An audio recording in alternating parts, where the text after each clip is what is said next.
you don't exist. Take a perk and a talk of that shit. Money swallowed like sis. Did it perfect in the kid. Got a billion new single, my hater, the big better put on the road I just spent. I know we got $1 million, the devil, that shit ain't not cheaper again.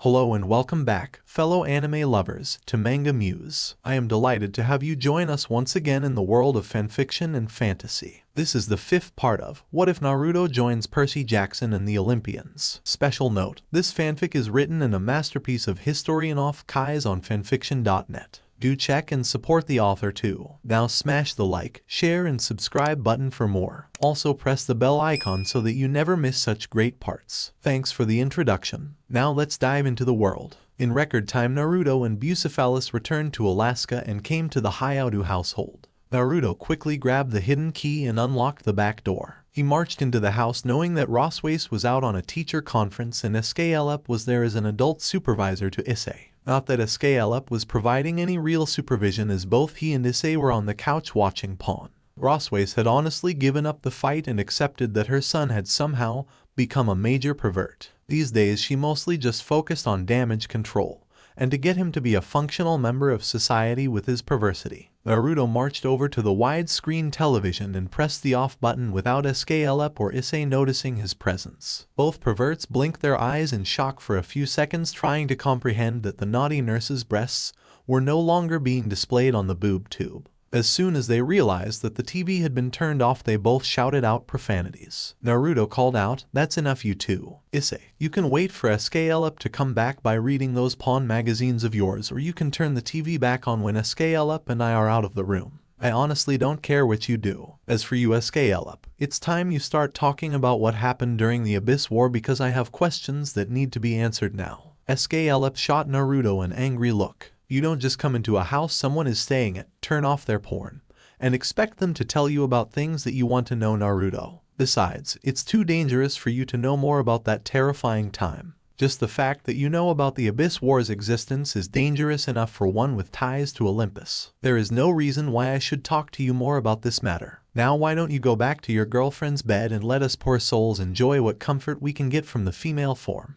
A twitch appeared on Naruto's face and he replied, "For the last time, Artemis is not my girlfriend and I am definitely not sleeping in her bed. What kind of a man do you take me for? As for the Abyss War, I have a very good reason to know what happened during it. I just had a half-blood dream showing me the sack of the Knuckle capital city by Annabeth, and my grandmother using something called forbidden art, sealing of the demon to be consumed into death on said demoness. Now I need some answers and I need them now. Trust me when I say I can handle whatever information you're trying to hide, Escalep.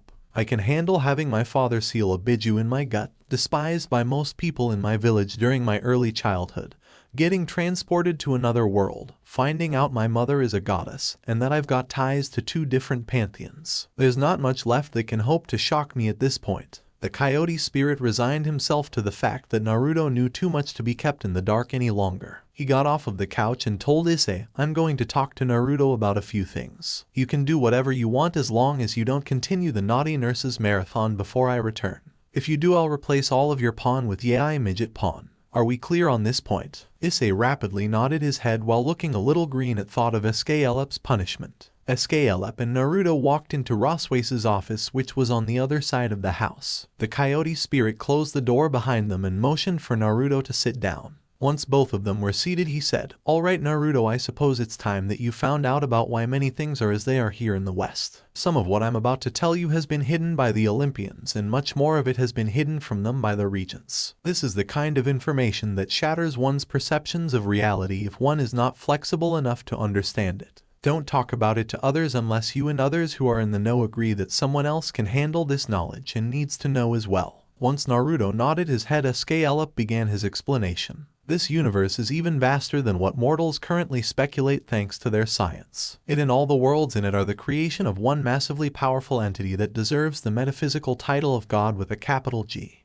Among the Greeks, this entity was very dimly and distortedly remembered as chaos. Deities such as myself and the regents very rarely mention this entity, and only by a title which can still summon a portion of its power if several deities are present when it is spoken. That title is Attic Yaman. I cannot say much about Attic Yaman as I have never met it. Only the four kings were able to even stand in its presence when it created the earth, and all of us, while all others had to stand in the king's shadows to avoid being blinded by Attic Yaman's glory. After our creation, Attic Yaman gave the four kings their domains and duties before moving on to give life to another world. For millennia after our creation, both the deities and humans living in the four kings' domains grew and multiplied. Life was good as we lived in a paradise, a true paradise, and not the distorted notions of paradise that people have in this age. That all ended when the one we call Taus Melek came to this world. From what we've learned, Taus Melek was once an attendant of Attic Yaman who grew prideful and desired Attic Yaman's power for itself. Naturally, he was defeated, but he and his followers retreated to Earth, which they intended to take over and use as a base to fight Attic Yaman again. Whether or not he had other forces on other worlds, no one can say. Helping to lead his army of lesser and greater demons were 6 generals which were known as Baals. Their names were Hadad, Moloch, Dagon, Asherah, Astarte, and Anet. While extremely powerful in their own right, the Baals did not match a tenth of Taus Melek's power even they combined their forces. For many centuries, the four kings and their forces battled Taus Melek's forces in a war that almost destroyed all life on this world. Mortals have only a faint idea of the devastation during that war when they came up with the Toba catastrophe theory out of remnants of the Abyss War we were unable to clean up after all these thousands of years. They even had to call upon Attic Yaman and get reinforced by a host of its warriors in order to eventually defeat Taus Melek. Even with reinforcements, it took an additional century to finally Taus Melek and his Baals. Taus Melek was eventually stripped of most of his powers and sealed deep underground the wasteland now known as the Rub al-Khali, with the southern pantheon tasked with keeping watch over his prison. His stripped powers became the curses of pestilence, war, famine, and death. These curses were sealed into the 4 pantheons by lot so that the earth could become a living planet once again. When we were given our curse, the deities you know as the Titans were driven temporarily insane from the curse's effects, adding on to the post-traumatic stress they were dealing with, and attacked Lord Aranos. Naturally, our king soundly defeated his children and pulled as much of the corruption that was within them into himself as he could. He then devised a plan that is eventually supposed to end the corruption and started it by leaving us to go to the elemental countries. I don't know much about what the Great Spirit has been doing over there. All I know for sure is that Kakal stated that Lord Aranos turned his body into a massive tree. Escaelup was not about to bring up the transition prophecies or the other prophecies. Aranos left the regents with Naruto as they would only confuse him. Hell, they confused the regents after millennia of thinking about them. Naruto cut in and asked, "What about Aphrodite? How did she come about if the story of Aranos being cut up by my grandfather is not true?" Naruto had been doing some research Aphrodite, trying to find something he could use to get the goddess to agree to free Artemis from her oath. His great-aunt Fria was a great source of information that was more than willing to share any information to take Aphrodite down a peg. Apparently, the North's goddess of love viewed her Western counterpart as an airheaded skank that was dragging the reputation of love goddesses everyone into the mud. While Fria did have a lot of lovers as a goddess of love, she stayed faithful to those lovers for the months or years that they were together, and she did not encourage oath-breaking like Aphrodite did all the time for a good forbidden romance story. It was a good thing that Aphrodite stayed solidly within the West, because Naruto was sure his mother would have to start screening applicants for a new goddess of love if Fria ever got the opportunity to get her hands on Aphrodite. Escaelup chuckled for a second and then replied, "Aphrodite is the daughter of 2 deities like me who sadly died from wounds they got in the war. Her mother was the water spirit Leviathan and her father was an air spirit named Ziz. Her mother died at birth while her father died a few months before she was born. The story of her birth in Greek mythology is a mangled retelling of Ziz's death. He died during the final battle against Taus Melek by falling into the ocean and fading because of his wounds. The whole cut balls thing probably came about because everyone was always saying that Ziz must have had truly massive balls to pull off all of the insane stunts he did during the war to save people." The lecture quickly returned to its serious tone. Eventually, the Titans woke up from their comas and their minds were completely scrambled with massive holes in their memories. They had almost completely forgotten about the war and all of the other deities that eventually became the regents. They got this strange notion in their heads that their father was this evil tyrant that they had overthrown. Kronos soon managed to take charge of his brothers and sisters, proclaiming himself king of a subsection of the West. The regents eventually found out what the Titans were doing and decided that it would be more trouble than it was worth to get the Titans to realize what had truly happened. Maybe not the best decision the council ever made. In the regents' defense, everyone was still in shock over the Abyss War,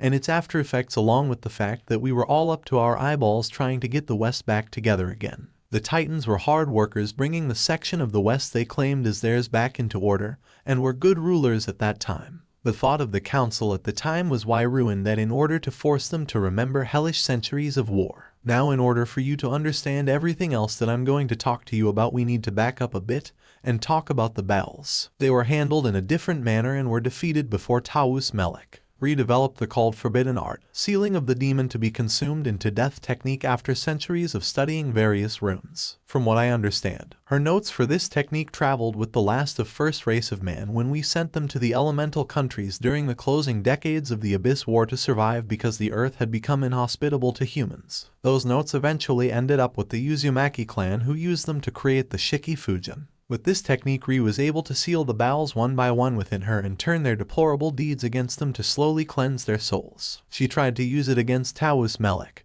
but he was simply too powerful for her technique to work. Millennia later, the battles were reborn as the Elder Olympians. Eskelep stopped his lecture for a moment so that Naruto could process what he had just told him. It was a good thing that Eskelep had told Naruto to sit down before he began, because the young shinobi would have fallen to the ground with how shocked he was. Not that the coyote spirit could blame him. No matter how tough you are or how prepared you are, you will be shocked by certain revelations. Finding out that your mother's past life was as a demon that made a gestalt of every mass murder and depraved psychopath in human history look an innocent 2-year-old girl having a tea party in comparison was such a revelation. Eskelep waited a few minutes and then smacked Naruto upside the head. Ouch! Naruto yelled as he started to rub the side of his head that Eskelep had hit him. What the Tartarus was that for? With snort, Eskelep shot back. That was to reset your brain, fool. So your mother, a depraved mass-murdering psycho demon in her past life? Get over it. That was tens of thousands of years ago in another lifetime.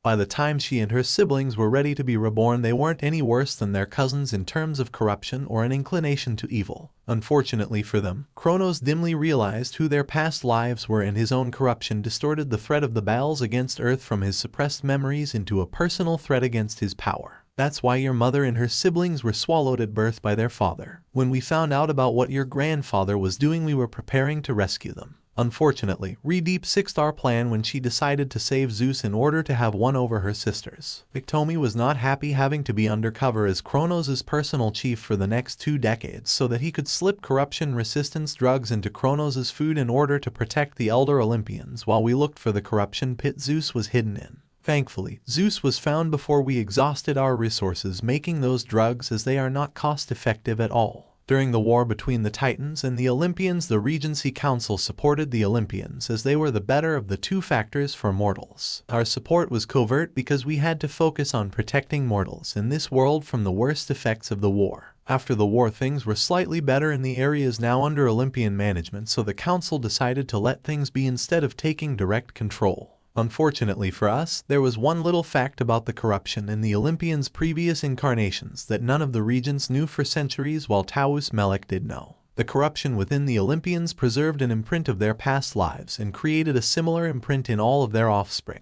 These imprints grow stronger with more corruption and invocation of these demonic memories. Taus Melek used this knowledge and the smidgen of his power that we couldn't seal away to convince some people on the border regions of the West and South that those demons were gods. He gave those mortals knowledge of despicable rites that would strengthen the demon echoes in the Olympians, granting them more power and the ability to faintly interact with the world for a short time. This created a sustaining cycle that, if left unchecked, would have caused the battles to overpower their current lives and take permanent control. We discovered this fact when all of the Olympians' deity children that were being born during a period of time were tainted by Taus Melek's plan and quickly became demons with deity bodies. Athena was only one born during this period that we were able to luckily save from having to be expunged from existence. Several methods were employed at the same time to combat this plan of Taus Melek. Outside of the West's control, Attic Yaman claimed a small band of clans as its own. It used those clans to wipe out many of the demon worshippers and gave the lands of the demon worshippers to those clans, along with becoming their personal deity so long as they were completely faithful to it.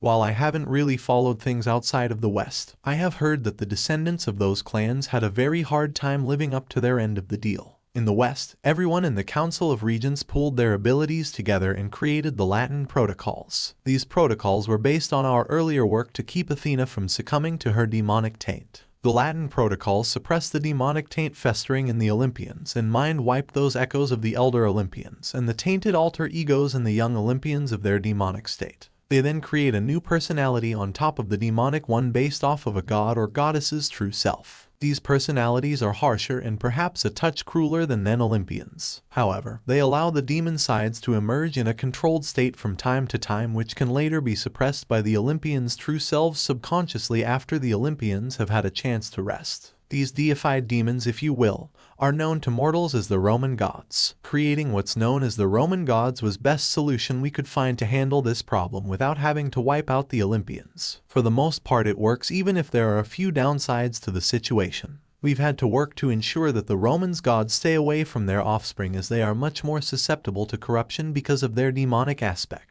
Additionally, we've had to direct their more aggressive natures in somewhat useful directions. For instance, we directed Cato the Elder to have the Romans completely destroy Carthage so that the last holdout of the Baal worshippers was wiped out. Now mortals only think that the atrocities committed by the Carthaginians for their gods was propaganda. We've only had trouble with the Latin protocols once. That problem was handled thanks to Alaric the Goth, a son of Phrygia and the reincarnation of Hector of Troy, who introduced an update to the protocols during his sack of Rome. Escalip paused for a second and sighed as he moved on to the last part of his lecture. This was a lot of information to dump on Naruto all at once. However, Escalip felt that it would be better if he knew the whole situation now instead of finding out in bits and pieces. Roman half-bloods, being biologically half-human and half-deity while spiritually half-human and half-demon, are a contentious issue among the regents. Unlike Greek or true half-bloods, in Roman half-bloods there is a slim possibility that their darker sides or taint can overpower their human half and corrupt their divine aspects. When that happens, they at best become a depraved serial killer,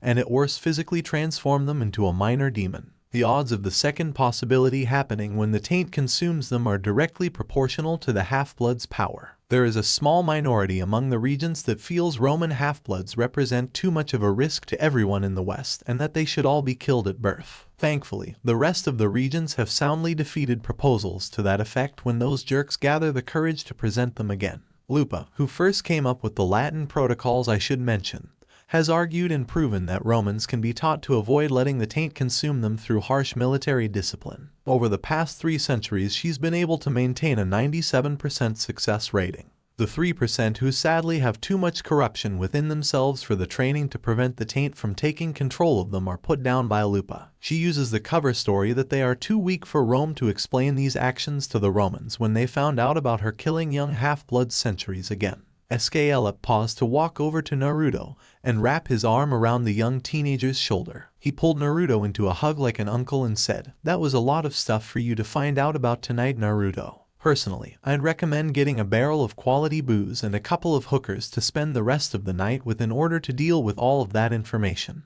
Naruto shot Escalip an angry look that caused the mischievous deity spirit to chuckle. "I know, Naruto, you'd rather do things your own way on these matters. Still, I recommend that you crash here for tonight as you're tired and you've just been told a lot of information." Naruto frowned and said, "I have to be getting back to Artemis now, Escalip. Thanks for answering my questions. I wish I had remembered to use the Horatian to get here, but Bucephalus can get me back to the camp soon enough." Escalip nodded his head and said, "Goodbye, Naruto, and have a safe trip back to your girlfriend. If it will set your mind at ease and help you sleep, then know this little fact. Somehow, your mother was able to eradicate the corruption and taint that was within her when part of her became Kurshina. Her demonic echo is completely destroyed and there is no way for it to ever come back. Lord Auranos is obviously working whatever it is, and there are signs that it will be completed relatively soon." A small smile appeared on Naruto's lips. "Thanks, Escalip, that actually does make it easier to deal with everything that you have told me tonight." Artemis was driving the moon in the sky, deeply thinking about what she should do about tomorrow. Her first instinct was to go hunting with the hunters since she didn't sense any pressing need to deal with her other divine duties. The only problem with that idea was the fact that Naruto was currently staying with her and the hunters. She viewed him as a good friend and eventually had to marry him. But she was not about to take him hunting with her and her hunters. Hunting with the hunters was something special to Artemis, and she was not about to have anyone or anything change that. Perhaps one day after Naruto had proven his tracking skills to her and they were married, she would be willing to go on a private hunt with just the two of them. However, her group hunt with the hunters was going to remain a strictly girls-only activity, and that was non-negotiable. Of course, Artemis was still stuck with the conundrum of how to exclude Naruto from the hunting party without being a terrible host or hurting her feelings. Artemis knew that there had to be a solution besides not hunting for the next 5 days, but she was having trouble seeing it. Why had she invited and insisted that Naruto stay with her and the hunt over his spring break again? Oh yes, she wanted to keep him away from that goddess Sunna and see how things might work once the wedding occurred. While Artemis was sure that Sunna was probably a decent goddess, she sensed that the northern goddess would be trouble for Naruto in the future. Probably because she was a solar goddess, Artemis knew that solar deities tended to be almost more trouble than they were worth, as idiotic twin routinely proved. Perhaps she could ask Naruto to look after Caroline while she and the others were out hunting. Normally she'd have to pick one of the girls to stay and take care of an injured huntress. None of the hunters liked it when they were picked for nurse duty. They'd do it because they wanted to help their sister, but all of them would rather be out hunting with her. The more Artemis thought about the idea, the better it seemed. Asking Naruto to look after Caroline would allow her to hunt with her hunters without slighting Naruto. It would also help her hunters accept his presence among them in their camp. They were fine with Naruto as a friend when he was at Camp Half-Blood or somewhere else. But Artemis could see that they were a bit skittish with him spending long amounts of time in their camp, which she and the hunters were used to thinking of as a private refuge. Artemis wasn't bothered by Naruto's presence in her camp because she knew that he wouldn't do something to intentionally hurt her hunters, and he was trustworthy. The fact that Hira had to get permission from Naruto's human superior in Konoha so he would teach the Half-Bloods about chakra was proof enough of that. Artemis was pulled out of her thoughts when she noticed an 8-legged horse running on the ground at supersonic speeds with a rider. She then saw that Naruto was riding on Bucephalus asleep in his pajamas. Before Artemis could wonder what in Tartarus Naruto was doing sleep riding his horse at 2 a.m., she saw him starting to fall out of his saddle. Artemis teleported out of her chariot and caught Naruto before he could fall onto the ground without thinking about it. She teleported with him back to her chariot and gently set him down on the floor of the chariot. Surprisingly, Naruto had a peaceful look on his sleeping face, completely unaware of his near-death experience. Normally, when a god or goddess decided to save a half-blood from certain death, they would read the half-blood's mind to find out how the half-blood got into almost certain death situation. Since Artemis couldn't read Naruto's mind, she had to call in someone who could.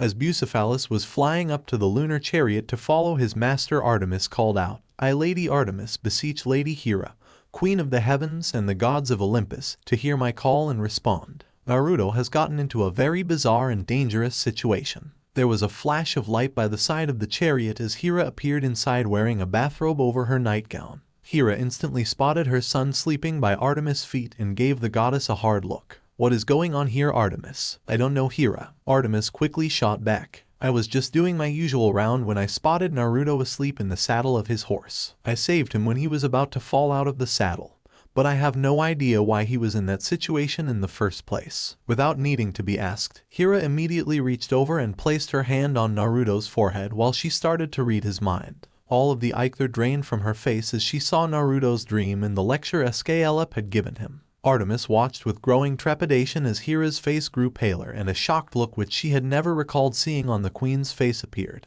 It took Hira a few minutes to regain her composure, and afterwards she slowly stood up. Slowly Hira turned to look at Artemis and said, "Naruto had a particularly troubling dream tonight and immediately investigated it. He found out a lot of troubling information, but he's alright and the situation is under control." Hira's face hardened as she continued, "As Queen of Olympus, I'm putting everything Naruto saw in his demigod dream and what he learned between the time he left your camp and you found him again under level Omega secrecy. When Naruto wakes up, I expect you to inform him that what he found out is under a strict need-to-know basis, with only him and me needing to know it this time. There will be no further mention of this situation to anyone until I say so." Artemis nodded her head, understanding her orders. She might be curious about what Naruto had found out, but she was not about to mess around with Omega secrecy. Not even her idiotic siblings at their worst messed around with that rarely invoked level of secrecy. After Hira left, Artemis looked down at her fiancé and sighed. Why was Naruto always getting into troublesome situations? Chiron was sitting in his Professor X wheelchair, so named by Nathaniel Lloyd, who created it during his second summer at camp at Yancy Academy, wondering how Grover did it. There was a generally understood and unspoken rule among keepers that Grover was violating, again. Keepers do not typically find half-bloods that are powerful enough to attract more problems than the keeper can ward off. Such things rarely happened, as in maybe once or twice a century. Sadly, when these incidents occurred, there was a high chance of the half-blood, the satyr, or even both individuals ending up dead. Thalia's tree was the biggest reminder of such an incident that had stuck with the camp in its past 3 iterations. Percy Jackson's discovery by Grover was giving Chiron a massive headache. How was it that one of the kindest, but definitely most ill-equipped satyrs had managed to find 2 extremely powerful half-bloods within a decade of each other? If Chiron didn't know better, he'd almost bet that Titch was carrying out a vendetta with the poor satyr over the fact that Grover's father and uncle stole her daughter's underwear during a panty raid as teenagers. At least Grover was able to call in backup, and there weren't any other half-bloods involved this time. That was something to be grateful about in his book. While Chiron was happy there was only one half-blood at Yancy, he was not happy about the confusion Percy was unintendedly putting him through with his bizarre scent. The reek of the extremely obnoxious mortal that surrounded Percy wasn't confusing at all for the old trainer. He hadn't seen that trick used in centuries by a mortal parent, but Chiron knew that Percy's mother was using another mortal to mask his half-blood scent from monsters. The centaur's sympathy did go out to Percy's mother, because whoever his mother was using to mask the boy's scent had to be an extremely nasty piece of work to get a reek that's strong.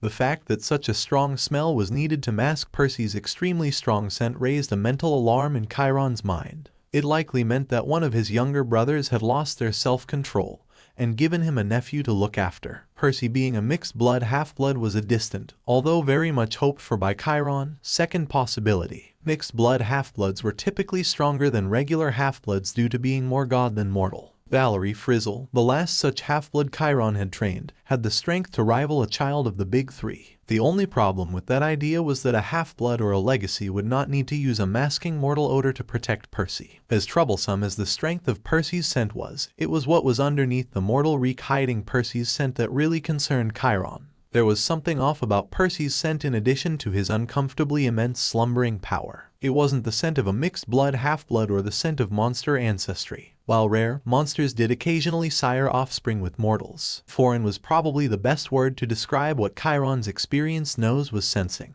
Naruto had a faint hint of this scent, but that was to be expected living all those months a year on the edge of Olympus's control. Percy's foreign scent was much stronger and unexplainable, as the boy had apparently never left New York. The foreign scent reminded Chiron of the strange scent he had occasionally encountered during the closing decades of Camp Half-Blood 5 when he had to go to see some of his former students at the Imperial Palace of Constantinople. That scent had come from the strongest members of the Varangian Guard. How did Percy gain this addition to his scent? The current tension between Olympus and Atlantis only increased Chiron's concern over Percy. Grover hadn't noticed the signs because of his youth, but Chiron did see all of the signs. Percy was almost certainly related to an aquatic deity, and a powerful half-blood of that extraction would make things a lot more dangerous in an already tense situation. Thankfully, Hera wouldn't immediately assume that Percy was the thief like Zeus would if something of his was stolen. Judging from Percy's ignorance and personality, Chiron didn't think that Percy was connected to the theft at all. Hera would probably just insist that Percy swear a binding oath that he had nothing to do with the theft. That would probably be a spark that could ignite tension between Olympus and Atlantis. Even if the fates were smiling and Percy was not the son of Poseidon as Chiron secretly feared,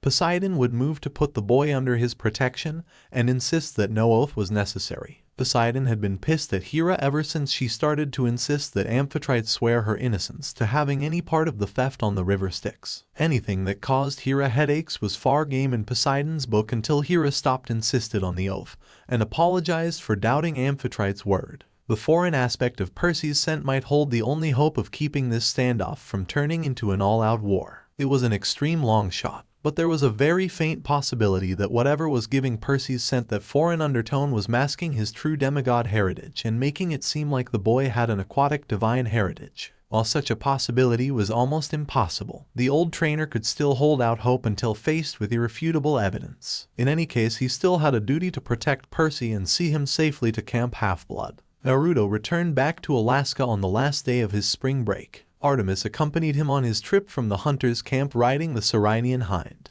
They had spent most of the trip talking about their respective plans until summer. Naruto would be training himself and others while finishing off the school year. Artemis would be spending most of the time hunting predators that were encroaching on new ecosystems. When she got the opportunity, she'd also be putting down some members of the sex slave trade. Artemis wished that she could just wipe out every member of the trade, but that would be excessive intervention in mortal affairs. At least Hera had tripled Artemis's yearly limit of mortal filth to put down. When the duo reached the edge of the town, Artemis stopped and Naruto quickly stopped as well. The goddess smiled at Naruto and said, "Thank you for spending time with me and my hunters this past week, Naruto. It was different, but very enjoyable." Naruto smiled in response and said, "It was great for me as well, Artemis. I'm really looking forward to trying out those 40k sets we got for our weekly game next time. Spending time with you and the hunters with my cage buncheons is alright, but I do prefer to spend time with my friends in person. Besides, I also like to see the progress the hunters have made.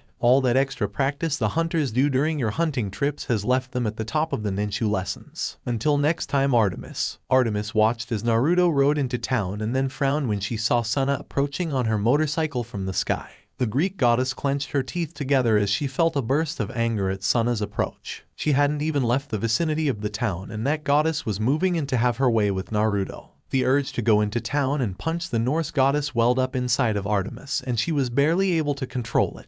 If Artemis had experience with these emotions, she would have realized that she was feeling jealous of Sunna. Just as Artemis was about to dismiss the Cyrenian hind so that she could teleport away, she felt a surge of divine power a few feet away from her. Artemis whirled around and saw a goddess appear covered in a cloak of falcon feathers with a massive boar the size of a Clydesdale standing by her side. Artemis shifted towards a defensive stance when she realized that this unknown goddess was another northern goddess. The goddess lowered the hood of her cloak to reveal long raven locks that were tied up so they were out of the way, but also easy to let them fall loose. She then held up her hands to show that she wasn't armed and then spoke, "Be at peace, Artemis, daughter of Leto. I mean you no harm. In fact, I came to you today as a possible aid in your quest for my grandnephew's hand. I am Fria, the Norse goddess of love, sexuality, beauty, and fertility. I also have some minor aspects involving gold, magic, war, and death." Artemis frowned and said, "What does Aphrodite's counterpart?" Fria immediately cut Artemis off with a hiss. She then spoke in a hostile and dangerous tone. "Don't you ever compare me to that whore you call a love goddess. That filthy skank should be flayed and thrown into Nastron with the rest of the accursed oath breakers. She wouldn't know true love or beauty if it hacked her with an axe." Fria's black eyes burned like lighted coals. Unconsciously, Artemis made her ride take a step back as she wearily looked at the enraged goddess. Fria was still hiding most of her power, but Artemis could sense that the Norse goddess at least rivaled her or Athena in power. Since the two virgin sisters were the strongest deities on Olympus outside of Hera or the big three, that meant that Fria was not someone she'd want to mess with. There was only one smart move to make in this situation, so Artemis swallowed her pride and said, "I'm sorry for offending you, Fria." That apology took almost all of the energy out of Fria's rage and allowed her to quickly calm down. Fria bowed her head with a touch of pink on her cheeks from embarrassment. "I am sorry as well, Artemis, for forgetting that you do not know much about the North. My hostility towards that bitch Aphrodite is well known among those I interact with. My hostility towards your question was uncalled for given your circumstances." Fria sighed and said, "I suppose I should explain that outburst. I, like the rest of the Aesir, hold oaths and honor very highly. Aphrodite, with her outrageous number of affairs both with deities and with mortals, makes a mockery of her marriage oath, which is one of the most solemn oaths a person can give to another. She flitters here and there with her one-night stands and encourages people to focus on lust and sexuality instead focusing on love and beauty. To add insult to injury, she encourages people to focus on surface feelings instead of true feelings and encourages affairs by saying that people should follow their hearts. The overt sexuality in current Western culture and the constant divorces that are plaguing the West at this time are the fault of her influence." A pained look appeared on Fria's face as she continued to speak. "Do you know how painful it is to have a harlot making a mockery of your position? To love is to give rather than to receive, to give in deeds and not in words, and to give of yourself and not in things. It also means to place someone else's happiness above your own to the point that you're willing to give up your own happiness so that they can be happy. Personally, I wish, Artemis, that you were the goddess of love for the West. While you are extremely ignorant about the romantic aspects of love, you have a great understanding of true love. The fact that you are willing and committed to sacrificing your most treasured possessions in order to protect those you love proves your understanding of true love." In all honesty, Artemis didn't know how she should take everything Fria had told her. On the one hand, she was happy that a powerful goddess she had just met was complimenting her. On the other hand, the idea of her being in charge of love felt like a slap in the face. Very quickly she decided that it was best to just accept the compliment,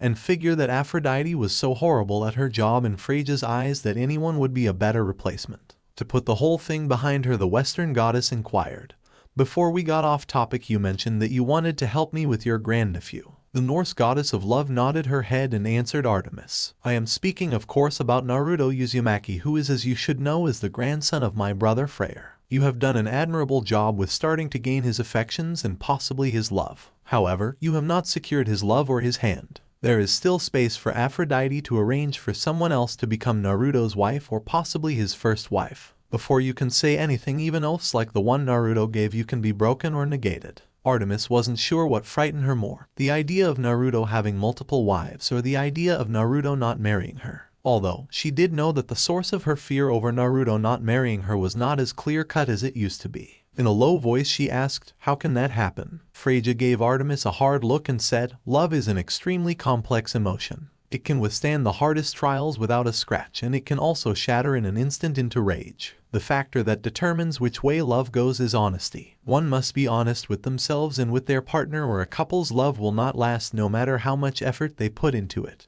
Artemis blurted out, "I tell the truth." That outburst caused Fria to snort in derision. "Not all the time, and especially not where Naruto is concerned. I can see your attraction to Naruto plain as day, but you won't admit it out of your silly pride in the idea of staying unchanged. Newsflash, girl, people are changed by their relationships, and especially by romantic relationships. Their core selves and most of their habits remain unchanged unless a person truly wishes to change that, despite what some foolish people think. Nonetheless, a person's priorities and some of their habits will change when they are in a relationship. If you want to have a happy relationship with Naruto, you must first be honest with yourself. You must acknowledge your own feelings towards Naruto and accept them as part of yourself. This means accepting that things will be different for you than they were when you were single. Once you are honest and at peace with yourself, you can move on to being honest with Naruto. Being honest with yourself is pointless in sustaining a relationship if you are not honest with your partner. Now, I'm not saying be blunt about everything, but you shouldn't lie or hide the truth. The most prominent example of you failing to do this at the moment is not admitting to Naruto that you are not interested in getting out of your engagement.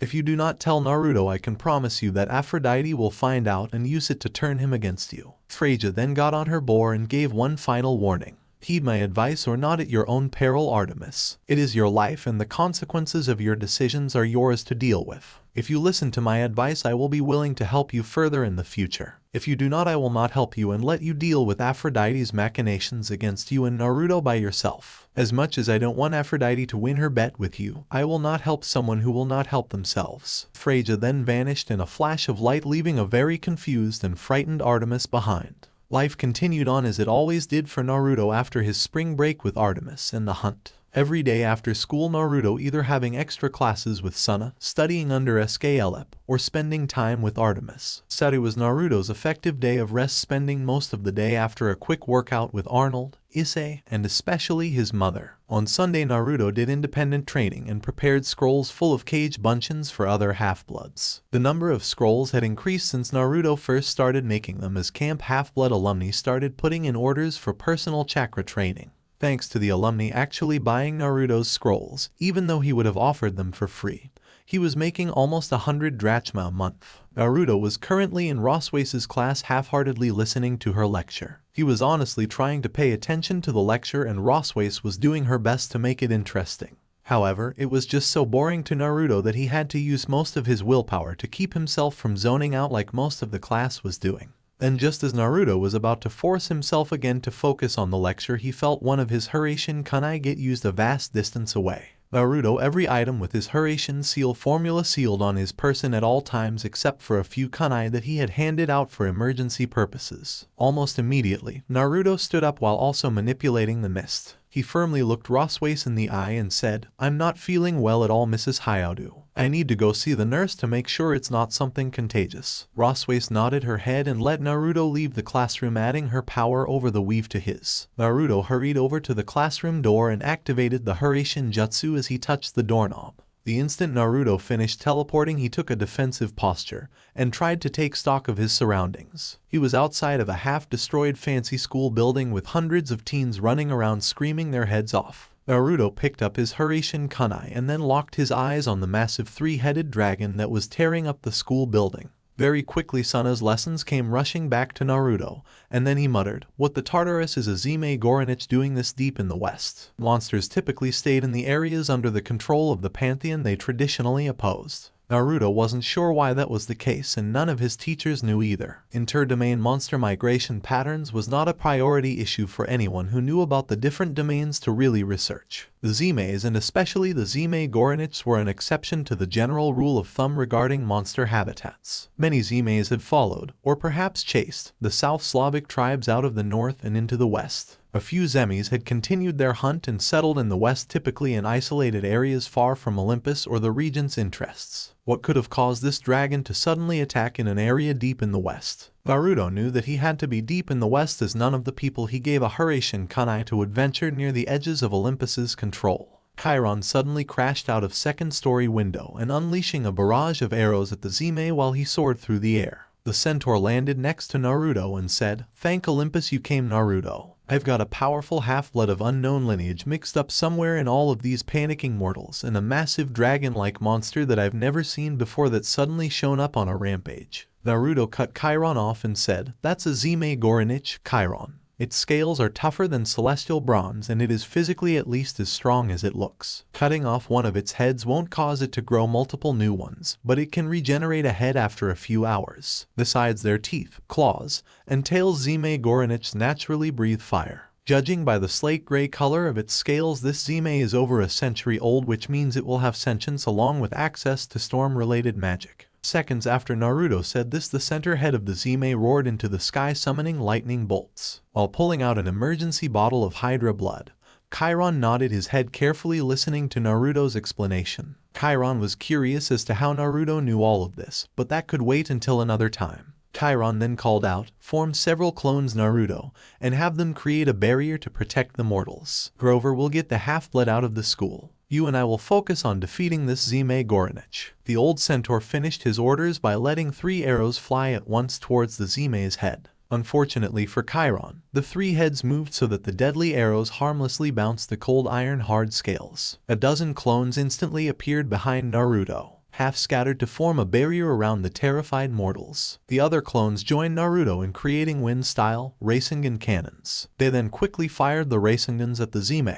The Zime whipped its tail out and used it to shield itself from Naruto's attacks. Large clouds of smoke appeared where the 7 rasengans hit the Zime's tail. Naruto and Chiron quickly had dodged the Zime's fiery counterattack as 2 of its mouths let out jets of fire through the smoke. 2 of Naruto's clones were caught in the attack, but the other 4 were able to escape. 1 clone moved near Chiron while the rest quickly moved to provide cover for the clones on barrier duty. Naruto threw a knife with his Hiraishin formula at the Yancy school building and teleported to the half-collapsed roof. Immediately afterwards, Naruto unsealed his kanabo with one hand and picked up his throwing knife with the other. He then blasted the Zime with enough killing intent to get the attention of all 3 of the powerful creature's heads. As the Zime whirled around, its razor-sharp claws effortlessly sliced through the concrete rubble in their way. The 3-headed dragon's tail cracked like a whip as it stared down at Naruto with contempt on its face. Seeing the hundreds of students cowering behind his clone's barriers made Naruto decided to take a gamble to try and end this fight without risking the mortals' lives. He bellowed out in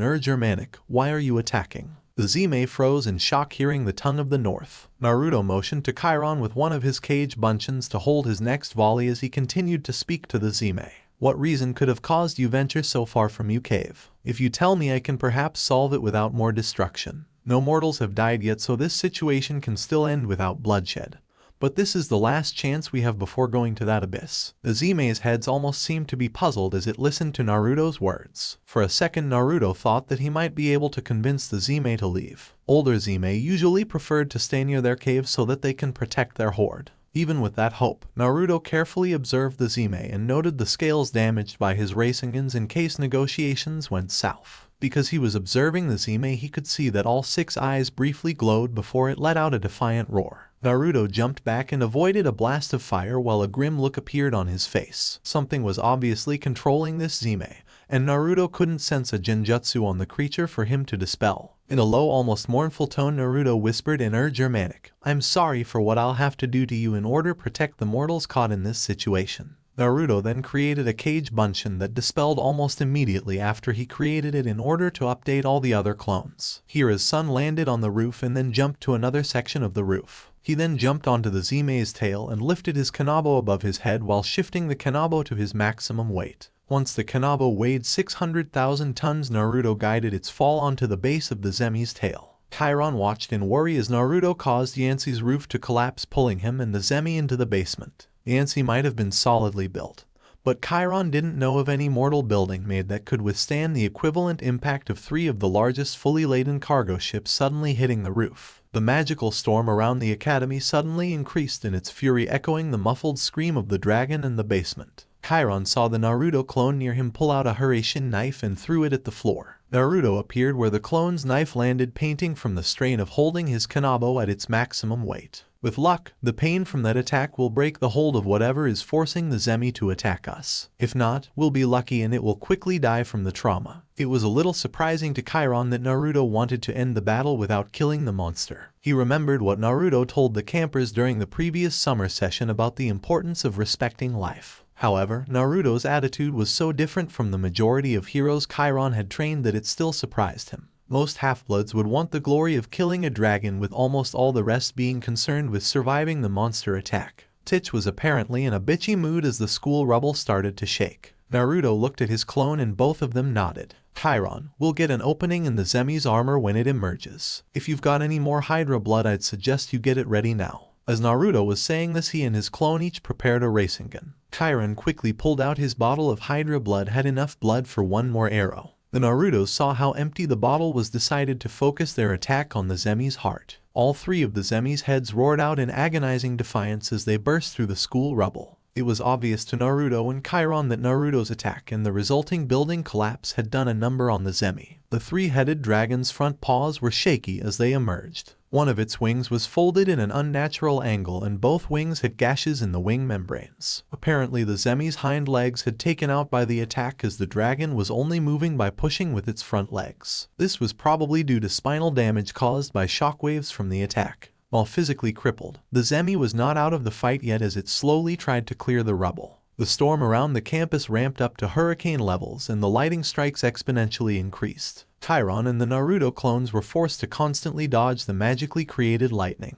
The barriers around the mortals started to buckle from all of the lightning strikes, but they were thankfully able to hold. Naruto and his clones started to fire off wind-style, rasengan cannons, but the hurricane-like winds ruined the attack's accuracy. The only saving grace for Naruto was the fact that the Zeme was unable to move from the rubble thanks to its broken wing and paralyzed legs. When the first round of rasengan cannons missed Naruto, and his clone prepared another round and fired them off. Chiron was thankful for having bratty younger siblings who threw around lighting whenever they threw a temper tantrum. Sure, the amount of lighting was more than Zeus usually used, but Chiron's age-old dodging skills could handle all of the lighting. As he dodged, the ageless centaur kept his eye on the Zeme, hoping to get a clear shot of an exposed section of the beast. Naruto and his clone kept on firing their attacks and breaking off small sections of the Zeme's armor. Finally, the moment Chiron had been waiting for arrived and a clear shot appeared. He quickly took it and his arrow flew true even in the winds. The arrow buried itself to the fletching in the Zeme. The storm quickly started to abate as the poison coursed through the Zeme. Then the storm suddenly disappeared and the Zeme laid down on the rubble wheezing in pain. A deep and agonized voice came from the 3 heads, speaking in a language that Chiron couldn't understand. "Ants, come and listen to me. The force that drove me to attack this building has left me with my imminent death." Naruto fearlessly walked over towards the Zeme's heads, causing Chiron to worry about his nephew. Naruto gave the Zeme a slight bow and said, "What do you wish to say to me?" With its center head, the Zeme coughed and then said, "You tried to end this without bloodshed, and you apologized to me when you realized what you had to do in order to protect yours from my attack when I was under another's control. That respect deserves to be rewarded. Since I cannot tell you who controlled me as I do not know myself, I will leave you what I can. Here is how you can find my cave." Naruto quickly committed the Zeme's directions to its lair to memory as the great beast drew its last breath. The dragon's body remained behind, as northern monsters did not simply turn to dust when they died. In northern tradition, Naruto quickly sealed away the Zeme's body to be disposed of at the proper place and time. Usually the residents of Asgard and their relatives on Earth would get one of the city's taxidermists to turn the beast into an appropriate decoration, or sometimes they would simply have the hide treated. Naruto planned to burn the Zemi's body and then scatter its ashes near the dragon's cave. It had been forced to attack the school against its will, so the last thing Naruto wanted to do was put it on display like some mindless beast. Had the three-headed dragon attacked the school of its own free will, then Naruto wouldn't have minded making a memento to commemorate Chiron's and his deed. Once the Zemi was secured, Naruto proceeded to destroy all evidence in the rubble of the mystical nature of the battle. A fact that most half-bloods tended to forget about manipulating the mist is that the results were better when there was less hard evidence that the mist had to cover up. It also allowed you to shape what mortals saw in the mist more accurately. It didn't take Naruto too long to destroy the signs that the building was destroyed by a dragon. He then got out of the rubble and headed towards Chiron. Grover came out of his hiding spot dragging an unconscious Percy as Naruto reached Chiron. The satyr soon joined up with the other two and said, "Bah, is everything alright, Chiron? Naruto, you're here. I guess Chiron must have used the special knife you gave him." The nervously friendly look on Grover's face helped Chiron to calm his nerves slightly from the battle high. Chiron glanced at Naruto and then looked at Percy. There was no doubt in his mind that the dragon, which was from a species he had never even heard of before, had been after Percy. Best case scenario was that he was simply powerful enough to attract the beast to him. Worst case scenario was that someone sent the beast after Percy to enrage Poseidon by making it look like Zeus got rid of the boy, possibly on Hera's orders. Chiron knew his nephew Ares acted as a troubleshooter for Aphrodite roughly several times a century to get out of the doghouse. Zeus was well known to currently be on thin ice with Hera even after she forced him to just be a storm god in all but name. It wouldn't be irrational for someone to think that Zeus was taking a tried and true play from his son's playbook to get back in Hera's good graces. Chiron quickly made up his mind and said, "Our first priority is returning to Camp Half-Blood with Percy safely. Grover, I want you to procure us a working car from the faculty parking lot with a preference for a van." The old centaur paused as he saw Grover's face shift more towards nervousness. "You do remember how to hotwire a car, don't you, Grover?" Grover's ears got a touch of pink to them as he looked to the ground. Only cars made before the mid-90 seconds. Both Naruto and Chiron stared at Grover in disappointment and a little disbelief. The nervous satyr let out a bleat and then got defensive. It's hard to remember the differences that car makers are putting into the ignition systems of the newer cars, and then there's the other anti-theft add-ons that have become standard in the past few years. Naruto shook his head and said, "I'll get us a car, Chiron." He then bounded off towards the faculty parking lot, wondering what the hell they were teaching seekers these days. Hotwiring a car was one of the first things Valerie Frizzle taught him how to do once he was big enough to reach all of the controls. Being able to steal and drive a car, even if one's driving was atrocious, was an imperative survival skill for a half-blood since it greatly increased one's mobility. Not that Naruto really needed to drive thanks to Bucephalus and his Horatian seals. It didn't take Naruto long to pick out a van that was in drivable condition and hotwire it. He then drove it over to the trio and said while in the driver's seat, "One ride to Camp Half-Blood at your service." Chiron nodded his head and said, "Thank you, Naruto. Now if you don't mind, I will take care of the driving." "That's good. I'm not a good driver at all. I call shotgun though, just let me get out and you can have the driver's seat." Naruto stopped talking as soon as the words left his mouth. Both he and Chiron looked at the driver's seat and then at the horse half of the centaur's body. Naruto then looked at the space that the driver's seat occupied and said, "Just give me a moment, Chiron."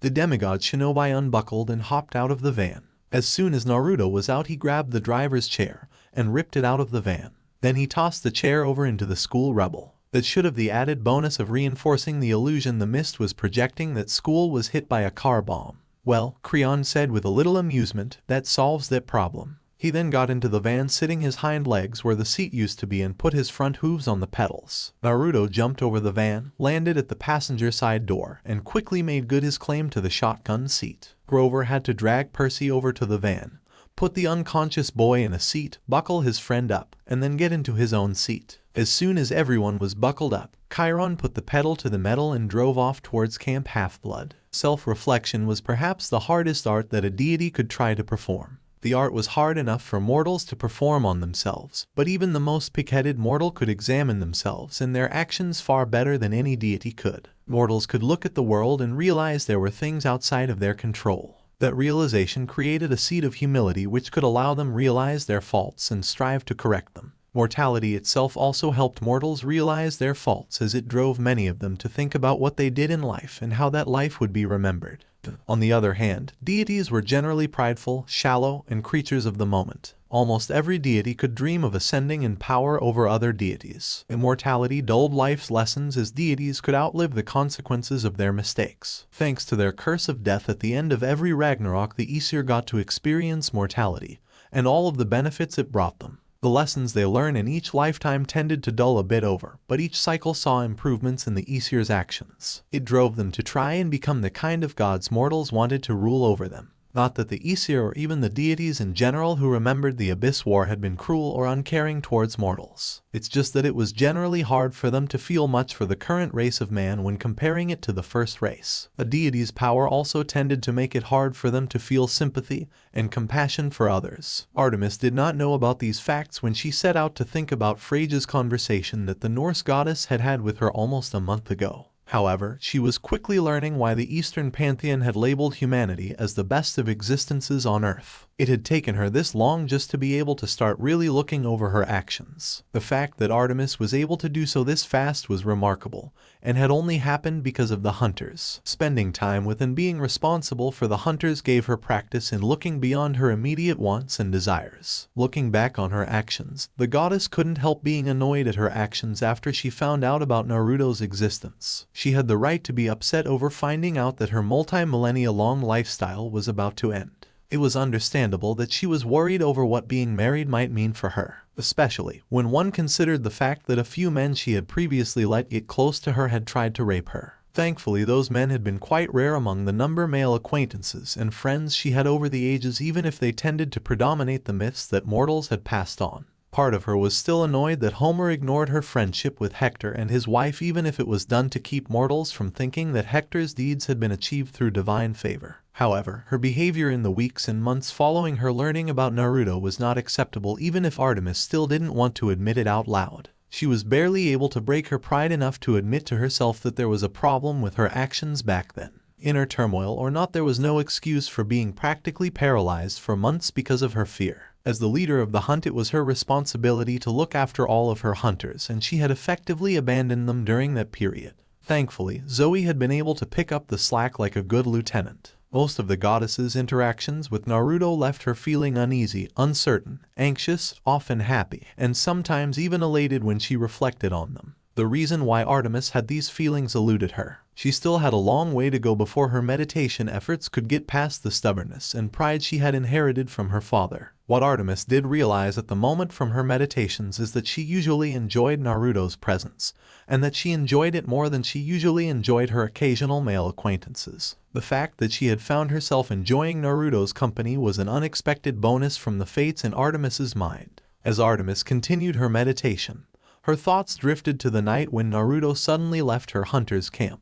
She remembered every detail of that night, from the point she spotted Naruto until she got him back to her camp and placed in a bed that she summoned in her greeting chamber of her tent. The one thing among all the memories that was completely clear and apparent to Artemis: she had teleported on instinct to catch Naruto. Why had she caught him without even thinking about it? Not that Artemis wanted Naruto to die. In fact, the thought of him dying made her sick to her stomach. What was bugging Artemis was the fact that she simply reacted to save Naruto. Shouldn't she have at least thought about it for a split second before she saved him? After all, that was a golden opportunity for her to win her bet with Aphrodite, as she was only bound to marry Hera's first half-blood son. Under the terms of the oath, Artemis couldn't harm Naruto or arrange to put him into a deadly situation. At the same time, she didn't have to actively save Naruto if he ended up in a dangerous situation outside of her domain. Even if a dangerous event happened to Naruto while he was in her domains, she only had to give him the standard chance that any half-blood had to keep with her oath. If Naruto had fallen to his death, as he almost certainly would have, that night would have freed Artemis from the oath. Shouldn't she have at least stopped to think about that option? Part of Artemis wanted to dismiss these thoughts. Thanks to Hera, she knew that the fates had put her virginity on the auction block. Getting married was not on Artemis's list of 100,000 things she'd like to do. But losing her virginity to a husband was infinitely more preferable for the goddess of maidens than the alternatives. Her honor demanded that the man who bedded her demonstrate responsibility for his actions and marry her if he was a boyfriend, as mortals dubbed courting these days. Her self-respect made the idea of a one-night stand abhorrent. The last possibility was something that she feared in her nightmares, like any women did when that topic came up. Artemis's stubbornness wanted to claim that she remembered this fact that night, and that she simply moved to protect Naruto because she would have an extremely hard time finding another guy who was halfway acceptable as a husband. Another part of Artemis realized what was happening to her, but the goddess wouldn't allow herself to voice the fact that she was too afraid to admit even in her head. That part of Artemis was the part that monitored her hunters when one of them was in danger of possibly breaking their oath. Despite some popular rumors among the mythological inclined, Artemis did not kick a hunter out if they started to develop feelings for someone. Such things were very rare, but not entirely unavoidable with the hunter's nomadic lifestyle. Not even her hunters could control their hearts and completely block out Aphrodite and Eros's influence. Artemis only expelled a hunter if they acted on such feelings, since it was by acting that they broke their oath to her. If she noted a hunter who was starting to have feelings for someone, she'd help the hunter through the issue. Not that anyone outside the hunt realized that, since people only talked about the rare fallen hunters in myths and gossip. Percy was shaken awake when the van hit a speed bump. He blinked his eyes in confusion as the last thing he remembered was the school building shaking, and then a ceiling tile falling towards him. Percy quickly spotted his pal Grover sitting in the seat next to him, and he blurted out, "What's going on, Grover?" Grover bleated out in surprise and then turned to look at his friend. "You're awake, Percy. I thought with that hit to the head that you'd be out for a few more hours." With a confused look on his face, Percy asked, "What happened, Grover, and where are we?" None of this was making any sense to the clueless half-blood. The still-disguised satyr chuckled nervously and said, "Well, you see, Percy, there was an incident at school about 2 hours ago and everyone had to be sent home." Naruto turned around in his chair so that Percy could see his head and cut in. "Grover, stop trying to hide what really happened. The proverbial house has already fallen, so it's time Dorothy here realizes that Kansas is long gone." Naruto paused for a second and focused his attention on Percy. "Hello, I'm Naruto Uzumaki, your most likely cousin and the backup Chiron called in when your school was attacked by a dragon."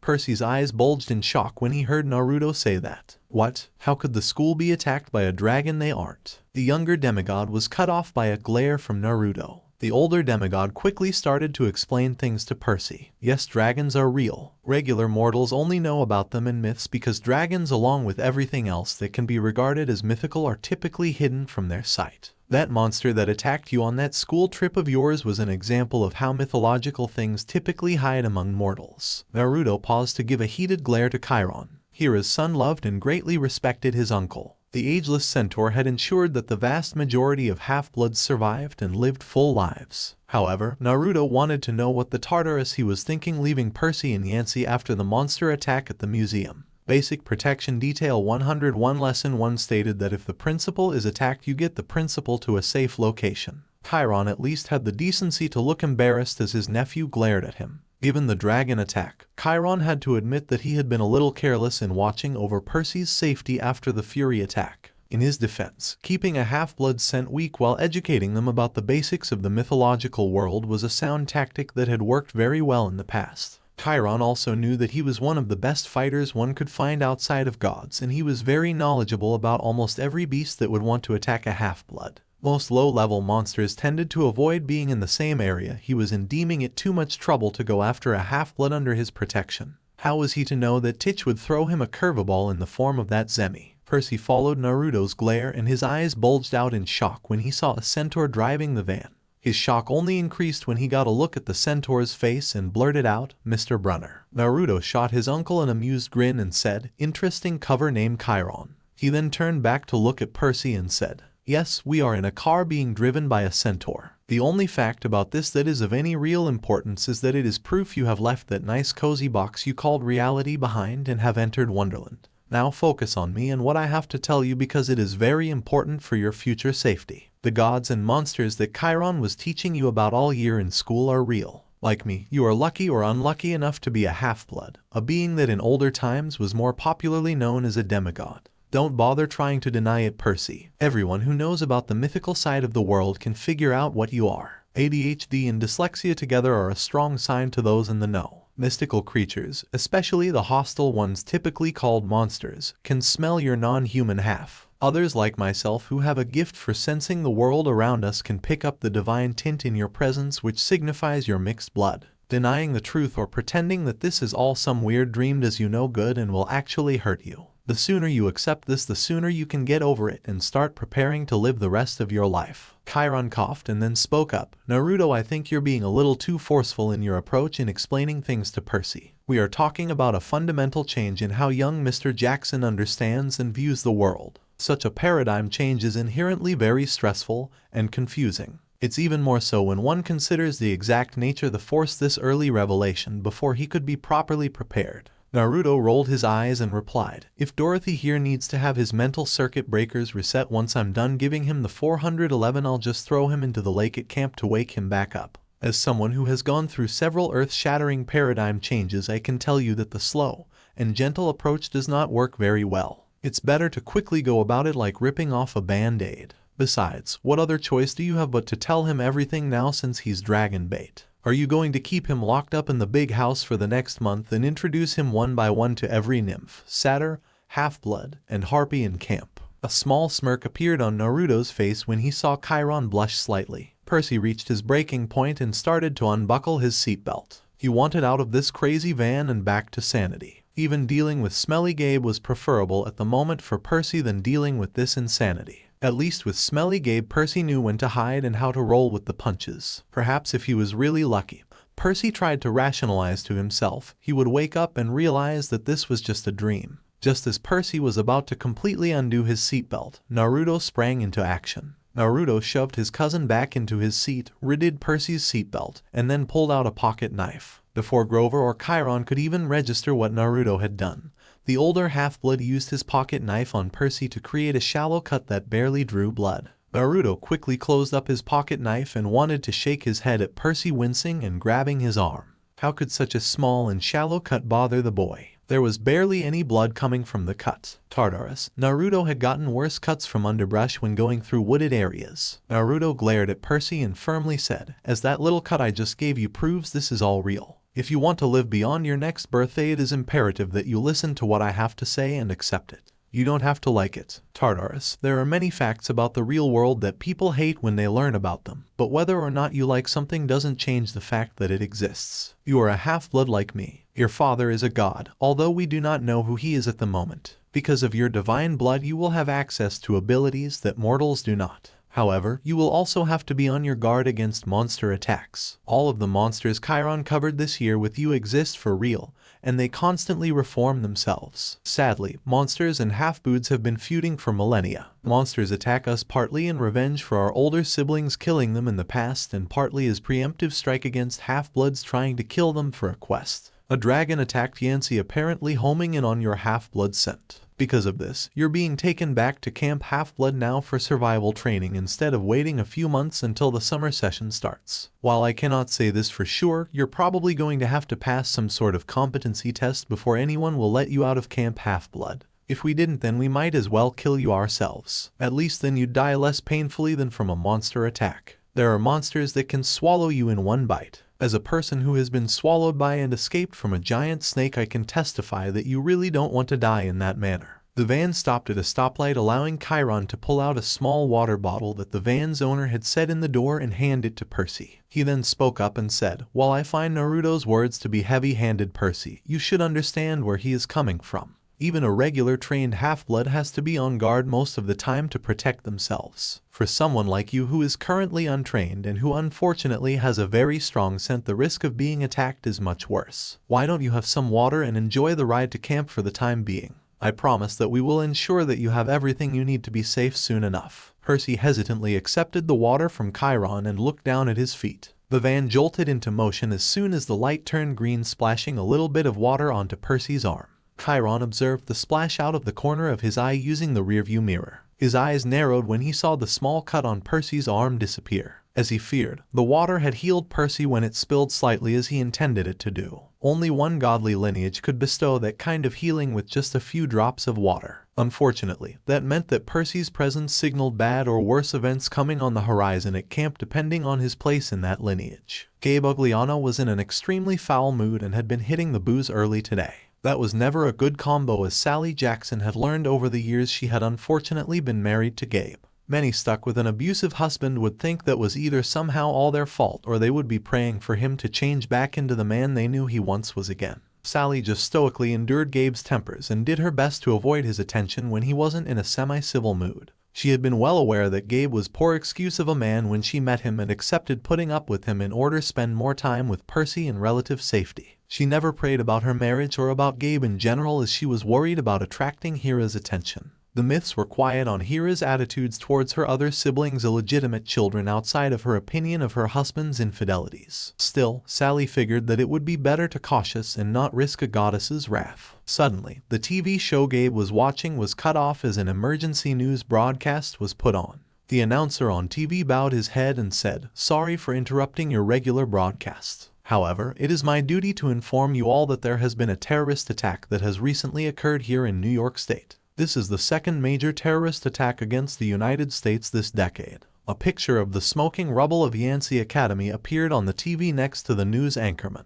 Just over an hour ago, the prestigious private boarding school Yancy Academy was destroyed by a series of car bombs. Preliminary investigators have not been able to determine more than that from the attack yet. Unfortunately, 13 children and teachers at the academy have been killed in the attack, and over 4 dozen more have been rushed to the hospital in critical condition names. The announcer's statement was cut off by Gabe changing the channel to try and find a sports game to watch. Seriously, who cares if a bunch of snobbish little shits were dead? Sally shocked Gabe by grabbing for the remote and trying to turn the channel back to the news. Percy went to Yancy and she needed to know how he was doing. Gabe saw red and punched Sally in the face, knocking her down on the floor. He got out of his chair and roared with his fist ready for another strike. "Shut up, you stupid bitch. I'm the man of the house." Gabe was cut off from saying more by a kunai that sailed through the nearby window and embedded itself in his chest, piercing his heart. Gabe collapsed like a sack of potatoes and Naruto teleported into the room onto the pig's chest just after the swine hit the floor. Sally watched in shock as Naruto took $2 coins out of his wallet, opened Gabe's mouth,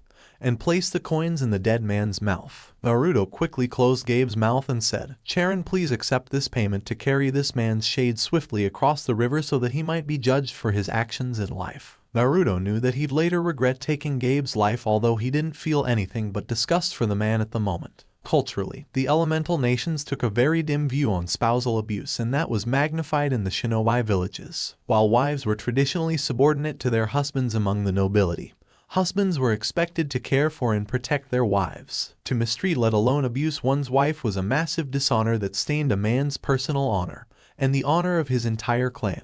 Among the shinobi, honor wasn't nearly as stressed, but they also worried about clan honor. The dim view of spousal abuse was magnified among shinobi because of the expectation that one's spouse would help them and protect their family while they were away. The fact that any kunoichi could permanently remove those who went against social conventions kept any would-be deviants strictly in line. As Hira's son, Naruto had an especial distaste for spousal abuse. With Gabe dead, Naruto quickly sheathed his kunai and then held both hands out in front of him so that Sally could see his empty hands. Thankfully, he had noticed the compasses reacting to Percy's blood when he went to clean his pocket knife. Naruto had gotten Sally's residence from Chiron, saying that he wanted to double-check to make sure she was safe from any monsters noticing Percy's lingering scent. In the back of Naruto's mind, he wondered why his compass didn't react to Percy's presence nearly as well as it did to Sally's, which it reacted to as designed.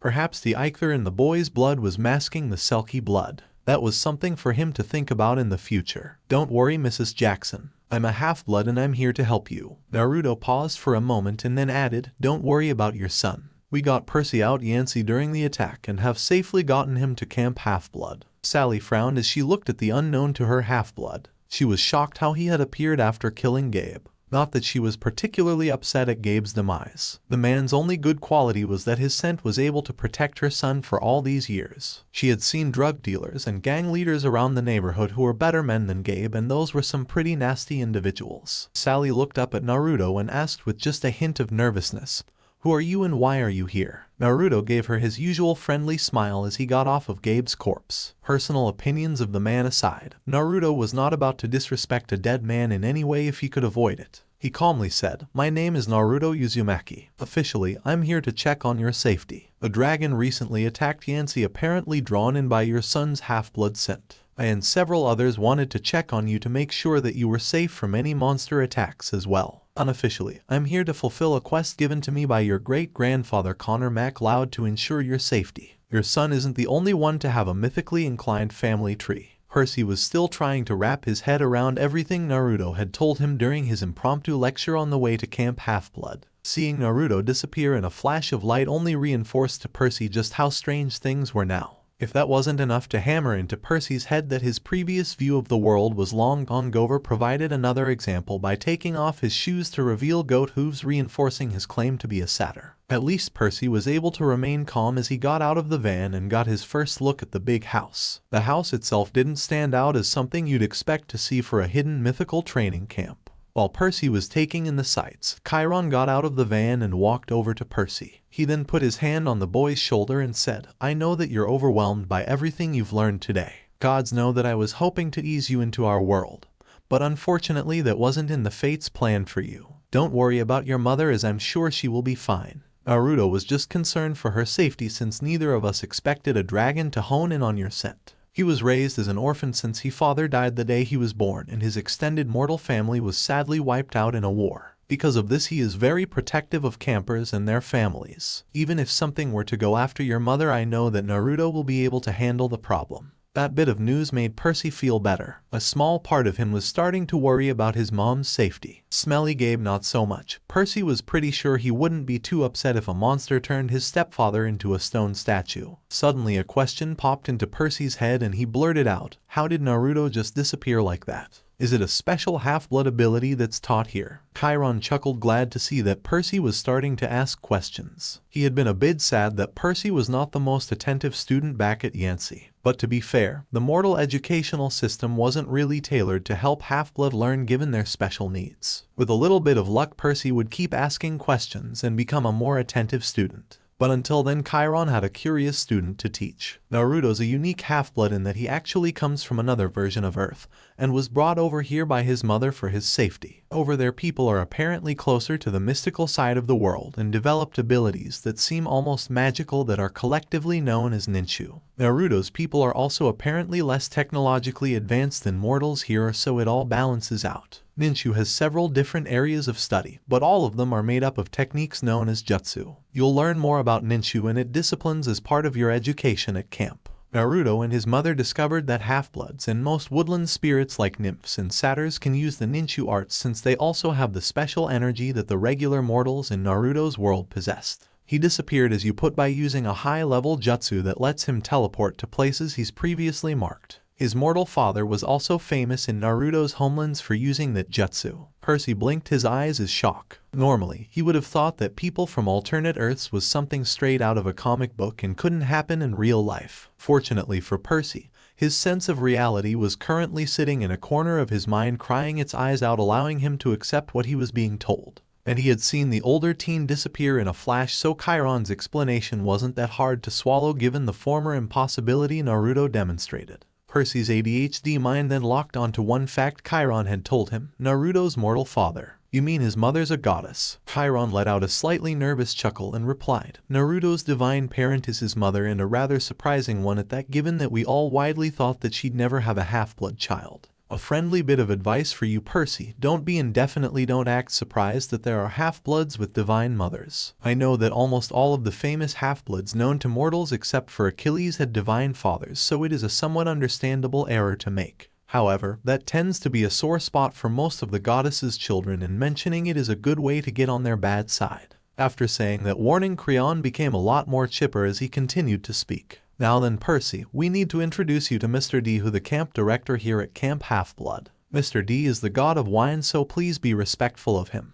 Also, don't refer to him by his true name unless you are being very respectful about it. After you've been introduced, I'll find one of the more experienced campers to show you around, and so they can answer some of the questions that are no doubt on your mind. While this is going on, I will be filing some paperwork to get you transferred from Yancy Academy to Heron's School of Classical Inquiry. That is the private school the camp runs for the year-rounder members, who you will be joining at least until the end of the summer term." While Percy was being introduced to Mr. D, his mother was getting a mythological crash course of her own from Naruto. Sally started to rub her temples as she sat down at the kitchen table. Gabe's corpse had been sealed away in a scroll by Naruto, who would make it look like he had been stabbed during a robbery that had gone bad. Thanks to the mist, only another half-blood would be able to discover the altered evidence concerning Gabe's demise. Not that they could do anything about it, as a hidden federal law that FDR slipped into the New Deal stated that half-bloods in law enforcement always had to use the evidence available to their regular mortal counterparts. Sally stopped rubbing her temples and looked at Naruto. She then said, "So let me double-check to make sure I understand everything you're telling me. In addition to the Greek gods that Percy's father belongs to, there are other pantheons across the world with other spirits who follow the gods of those pantheons. My great-grandfather was a selkie, a seal spirit which is somewhat similar to sea nymph in terms of power and abilities in the Norse pantheon."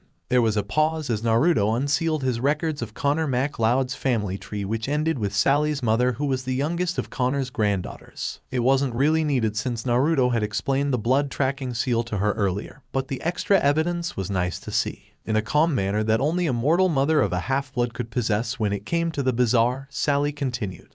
"So my great-grandfather heard that I'm going to be in great danger, and he gave you his own pelt to give to me. What would happen if I accepted this pelt?" Naruto pulled out some more sealed notes and quickly looked up the answer to Sally's question. "Okay, Mrs. Jackson, from what I've been told, the magic in the pelt will unlock your dormant Selkie blood and strengthen it. If it was just a regular Selkie pelt, it would strengthen your Selkie blood until it became roughly half of your genetic makeup. Since the pelt came from a blood relative of yours and said relative deliberately gave up his pelt for you, the blood strengthening effects are supposed to be even stronger. No one can say for sure, but your genetic profile should shift to anywhere between 2/3 and 3/4 Selkie, with an extremely small chance of you becoming a pure Selkie. With the unlocked Selkie blood, you will have far greater healing, strength, reflexes, and resistance to monster attacks than as a human. Having Selkie blood will also allow you transform into a seal at will, a natural affinity for swordsmanship, and longer youth. The only downsides to this are that you will technically be under Asgard's jurisdiction, and if you become a pure Selkie, you'll need to submerge yourself for an hour each day in at least brackish,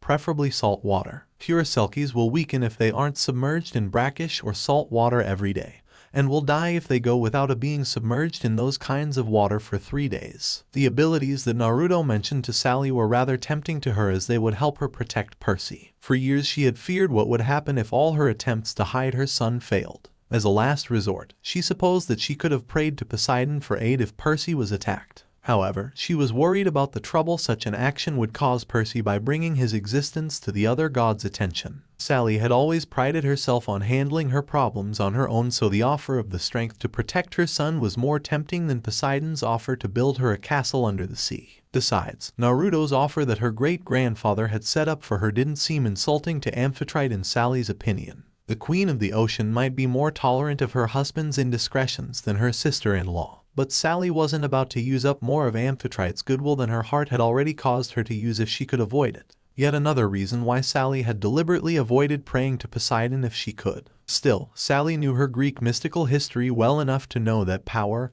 and mystical gifts almost always had a price attached to them. May the hospitable one have mercy on those who foolhardily grabbed at power, because such people always quickly joined his kingdom. Naruto had explained a few drawbacks that unlocking her Selkie blood would have, and she wanted to know more before she made up her mind. "Can you explain a few things to me, Naruto? What does being under Asgard's jurisdiction entail? What would it mean for me and Percy? Furthermore, would I still need to be surrounded by salt water at times to stay healthy even if I did not become a full Selkie?" Naruto sighed and said, "I don't know anything further on the Selkie issue. My training in regard to the North's mystical life is more heavily focused on the monsters that live in the North and how to defeat them. During the school months I live in Alaska, so I'm in an area where both the North and the West both hold power. Like your son, I also have some blood ties to the North as well as the West, which is why I know they exist. Now when it comes to Asgard's jurisdiction, I know a good deal more about it. Being under the North's rule, you would be required to follow any edicts that the king of Asgard, which are rather few, besides having to obey mortal laws when interacting with mortals. As a Selkie hybrid, you would be expected to obey any rulings concerning the MacLeod clan that its clan leader made.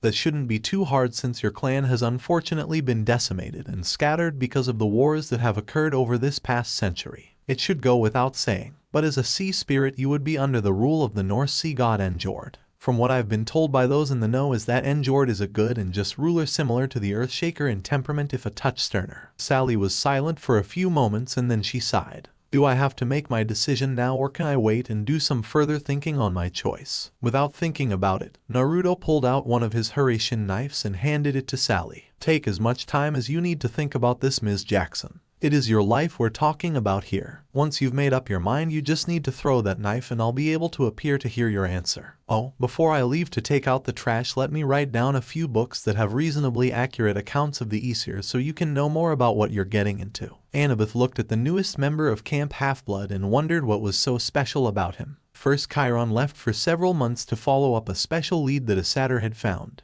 Then he, Grover, and the new kid show up in the middle of the day after escaping from a dragon attack. And then to make matters even harder for Annabeth to wrap her mind around, Chiron had needed to call Naruto for help because the dragon that attacked them was one that Chiron had never even heard of before. How could one slightly lanky 12-year half-blood cause so much trouble? Once Chiron finished introducing the two half-bloods, he left to tackle the mountains of paperwork that were no doubt waiting for him in his office. Annabeth then nodded her head towards the door and said, "Follow me, Percy." Percy nodded his head and quickly followed Annabeth. After he gave a second glance to the door Grover had been escorted out of by a rather annoyed-looking older satyr who had been holding a baseball bat. The look on the elder satyr's face suggested that he wanted to use Grover in a game of t-ball with Grover's head as the ball. The duo very quickly walked out of the big house and over a small hill. Annabeth stopped and turned to look at Percy so that she could see the look on his face when he first saw the cabins. As the longest-staying half-blood currently living at camp, Chiron had often asked her to show the new half-bloods around. She had quickly found that one of the perks to this was seeing the look on the newbies' faces when they first saw the cabins. Just as always happened with a new camper,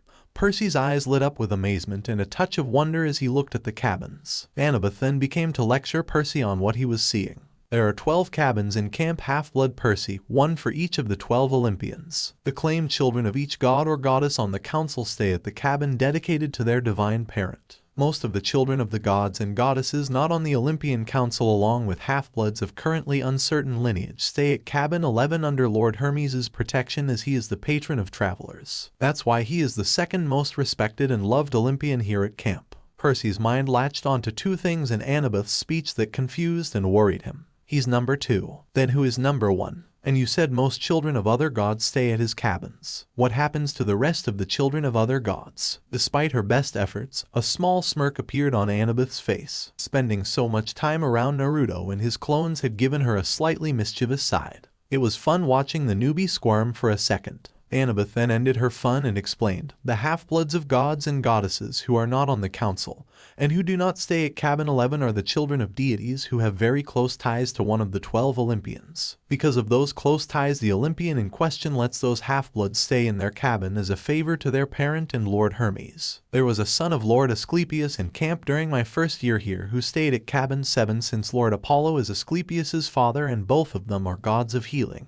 That half-blood is currently in college studying to become a doctor. However, there are currently no half-blood children of the non-council member deities currently staying at an Olympian's cabin besides cabin 11. Thankfully for Annabeth's pride, Percy did not notice her slight slip of the tongue. Both Naruto and his mother had started insisting that campers use the term non-council member god instead of minor god. Apparently, the other gods and goddesses found the term non-council member to be less insulting than the term minor. They didn't get any new privileges or powers, but most of them did seem happier having that label. Hera was promoting the use of the term to ease some of the long-standing tensions on Olympus. She might be pissed as all Tartarus that Amphitrite would not swear a binding oath to prove her innocence, even though the recovered evidence strongly implicated her in the diadem's theft. Unlike Zeus though, Hera wasn't about to let her personal rage get in the way of doing her duties as the ruler of Olympus. Annabeth pointed to cabin 2 and said, Lady Hera is currently the most respected and loved Olympian in the opinion of campers. You might not expect that given the stories about the Olympians that mortals know. But those stories are thousands of years old, and the ones dealing with her interacting with past half-bloods almost always involve her dealing with her husband's half-bloods. Lady Hera admitted on one of her visits to Camp Half-Blood that her husband's half-bloods are the only ones she cannot stand, since their existence is a personal insult against her in addition to being a major offense against the dignity of her domain.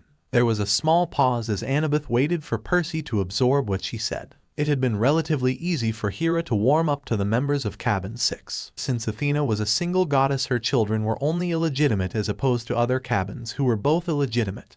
and the results of affairs. Aphrodite's and Dionysus's kids took the longest for Hera to warm up to since they were results of affairs and didn't have the grandchild factor to neutralize that annoyance for her. Even then, Hera had been a lot friendlier to those campers at first than Dionysus ever was to a camper. Percy was surprised to hear that Hera was so popular at Camp Half-Blood. However, all of the surprises he dealt with today resulted in the surprise not really impacting him much. By this point, all Percy wanted to do was find a place to sit down and try to make sense of everything he had learned today.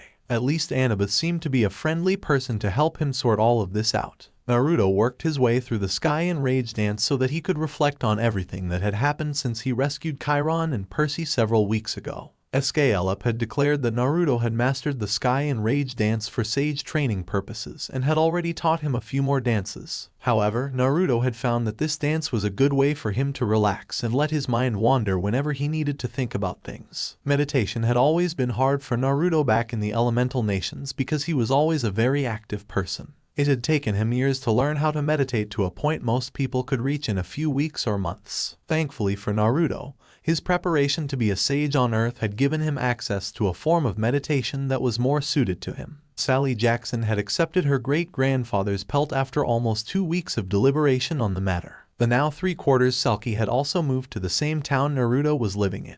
Because Sally Jackson was now under Asgard's jurisdiction, she had been advised before her transformation to move closer to the North's territories. Since she wasn't a pure Selkie, she didn't have to live solely in the North's zones of influence. However, it wasn't advisable for her to remain in New York City or any area most Olympians focused their attention towards. If the wrong Olympian discovered that there were other pantheons in the world without being properly prepared, things would go to Tartarus no matter what. Thankfully, that little life insurance policy Naruto had been able to get retroactively attached to Gabe with a little help from his mother had made it easy for her to move. The supernatural elements of the town had also been very helpful in getting Sally settled in. Rosswace was perhaps the most helpful as she had taken over training Sally in the arts she needed to know in order to thrive as a citizen of Asgard. Naruto didn't know that as he was closer to Issei as a friend that Rosswace. Naruto had also given Sally her great-grandfather's claymore since it was rightfully hers and she would need a weapon to help protect herself. The claymore was currently hanging over the fireplace at the new Jackson house because Sally wasn't physically suited to wielding the massive weapon. Instead, Sally was using a plain cold iron catsbelger that had apparently been sent from Njord's armory less than a week after Rosswace had deemed the claymore a poor match for Sally's abilities. Very quickly, Naruto's thoughts drifted to his newest student at Camp Half-Blood, Percy Jackson. There was something very different about that boy, but Naruto couldn't figure out what it was. First off, the boy's chakra reserves were unnaturally large for a boy his age. Until a shinobi reached their mid to late teens, one could predict how much chakra they would have at their disposal within a reasonable amount of accuracy. Lineage and training resulted in a fair amount of variation. But the standard range was a biological fact for preteens and young teens due to the fact that their bodies still had a lot of maturing to do. Having a divine lineage did not change this fact at all. Every other half-blood Naruto and his clones were training followed this biological rule. Naruto had massive chakra reserves, twice the size a Kage was expected to have at that age the first time around because he had been connected to the Kyuubi almost since birth. So what was Percy's excuse for having chakra reserves that would give any elite jonin back in Konoha a run for his or her money? Inexplicitly large chakra reserves were the only thing that was well odd, for lack of a better word, about Percy that Naruto had noticed. Percy was picking up on the ninchu lessons that Naruto's clones were holding at camp too quickly. Sometimes Percy was at the head of the class for people in his skill group. That was a bit odd since the preteen tended to be in the middle of the pack in all his other studies even when his peers were fellow half-bloods. However, Naruto knew that Percy's progress in his class wasn't just because the boy was naturally gifted in ninchu. Naruto had witnessed several geniuses as they were called back in Konoha, and he knew that Percy was not among their number. His progress was all wrong for that label even when he was just at the head of the class. Then there were the times when Percy made leaps of progress or understanding that just were not possible unless someone else was teaching Percy. That was not happening, and Naruto knew from talking with Percy that the boy wasn't sneaking a look at the more advanced group's lessons. In addition to what Naruto had witnessed via his clones, Chiron had also confided to Naruto something else that was puzzling about Percy. The traditional weaponry and unarmed combat lessons had been going terribly for Percy. Normally, a relatively sheltered half-blood was expected to have some problems with these lessons at first because they are naturally inexperienced in these matters. Percy's problem was that he was instinctively trying to fight using a very different style. Chiron noticed that the boy instinctively trying to use a style closer to what Naruto used than the other half-bloods and given him a beginner's guide to Kenpo book. Surprisingly, Percy was taking to Kenpo like a fish to water. If it had been a Northern European style of combat, Naruto would have understood given Percy's Selkie blood.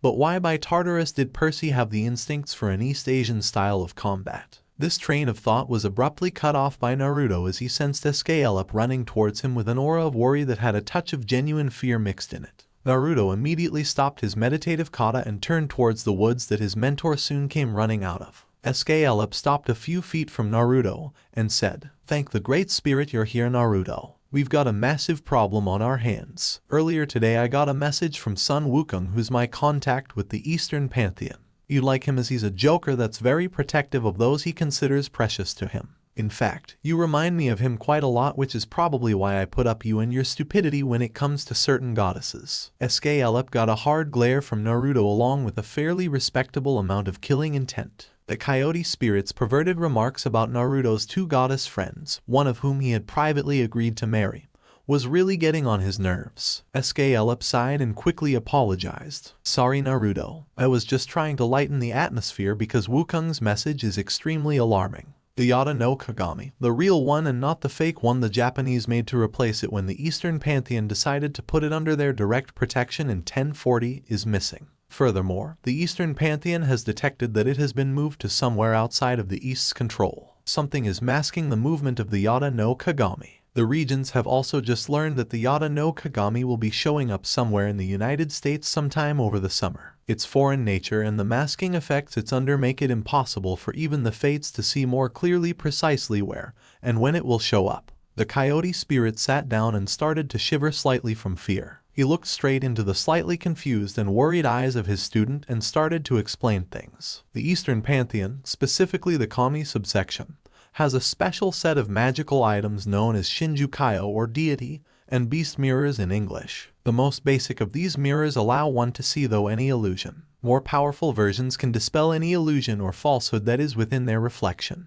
However, the Yada no Kagami is the most powerful of these Shinjukayo in existence and can bring any truth no matter how small, obscure, or hidden to the surface in addition to the other powers of a Shinjukayo. Naruto thought for a moment and then he realized what had Escalep so worried: the Latin protocols. "You're afraid that the Yada no Kagami will reveal the truth about the Latin protocols?" Escalep nodded his head and said, "Reveal and probably destroy them. The Latin protocols are after all a forced falsehood on the Baal echoes of a very fundamental sort.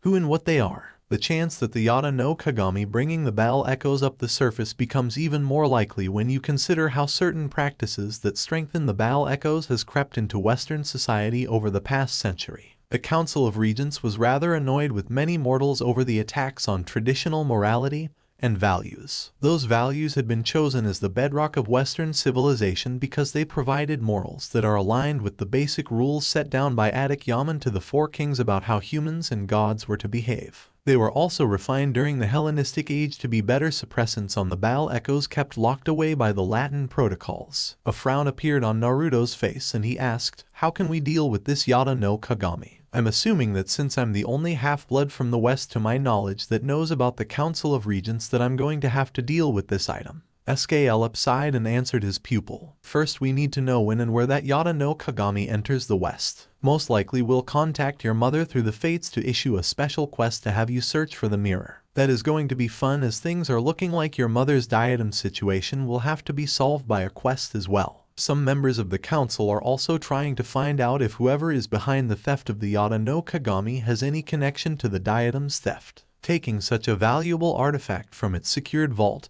and transporting it in secrecy halfway across the world speaks of someone with a plan. The question we're trying to answer is whether this intellect is also behind the theft of your mother's diadem, just planning on taking advantage of the already present situation, or has no knowledge of the diadem's status whatsoever." Naruto's eyes narrowed as he thought about the points Escalep had voiced. Jiraiya had long ago taught Naruto that learning a person or group's motives for doing something was critical in the intelligence world. If you knew what some had done, what they wanted to accomplish, and what was driving them, you could get a fairly accurate estimation of their future actions. Naruto quickly thought about the scenarios SKLF suggested and a few more scenarios that he could see, like the possibility that both thefts were committed by two separate groups being encouraged by a fifth unknown group. In all honesty, Naruto wasn't sure which possible scenario worried him the least. But, no matter who was behind these actions, Naruto was determined to put a halt to their plans. Naruto frowned slightly as the principal droned on during the commencement of the middle school graduation ceremony. In his mind, graduating middle school wasn't much of an achievement.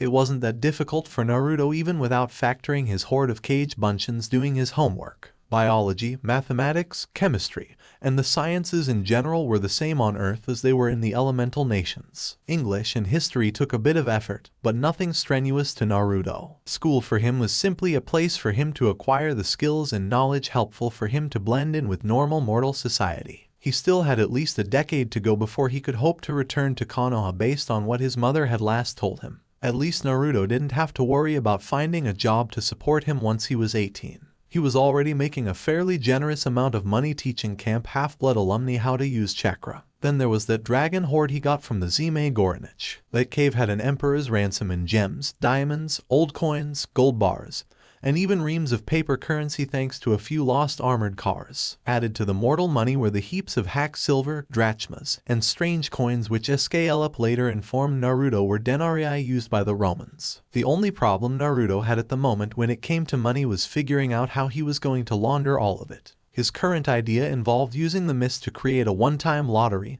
that he would win. There were some alumni and law enforcement who were looking over Naruto's plan to make sure it was legal before he started it. As the principal talked about how the students would have to apply themselves in their future studies in high school, and eventually their future careers, Naruto had forced down a snort of derision. Maybe 10% of the students here at most could see past summer break, let alone the next school year. Of those worried about the future, only a bare handful even gave a thought to college. If they did think about the future, it was as a dream of being a rock star or a star athlete. That wouldn't be a problem for Naruto if his fellow students worked for their dreams. All too often in the shinobi half-blood's opinion, his foolish classmates would simply expect their natural talent to carry their dreams through. A few would put in some practice for the skills of their dream profession, which did raise them slightly in Naruto's mind. However, an hour of practice, every day, every other day, or every 3 days didn't count for much in the shinobi's book. He still dreamed of one day becoming Hokage, and just like he did almost every day since he graduated the academy, he still trained his ass off to try and improve his skills. Even during his academy days, Naruto had spent a great deal of time training and had tried to incorporate as much training into his pranks as possible. Was that the best type of training he could have done? With greater experience and knowledge, Naruto could honestly say that he didn't have the best training regime in the past that he could have had. However, he had made the most out of it, and no one in the academy could complain about his physical abilities. Naruto had always put in several solid hours a day training and always incorporated better training methods when he learned of them. Convincing him that a new method of training was better than what he was using could be a challenge. At least Naruto was now mature enough to admit he had a stubborn streak the size of the Hokage Tower. Eventually, the old windbag of a principal finished speaking and the students were ushered onto the stage so that they could receive their middle school diplomas. That was a good thing for Naruto, as the hairs on the back of his neck were starting to rise in addition to Naruto's irritation at the length of the speech. Naruto was naturally towards the end of the line to walk across the stage, which he did without much fanfare. This was expected because as far as the mortals were concerned, Naruto was an orphan and this was strictly an event for family. Naruto did sense a bit of divine energy floating around the room that wasn't coming from Roswace. He thought the excess energy had multiple deity signals, but he couldn't be sure given his sensor abilities. Still, it was comforting to know that his divine family was most likely observing this event.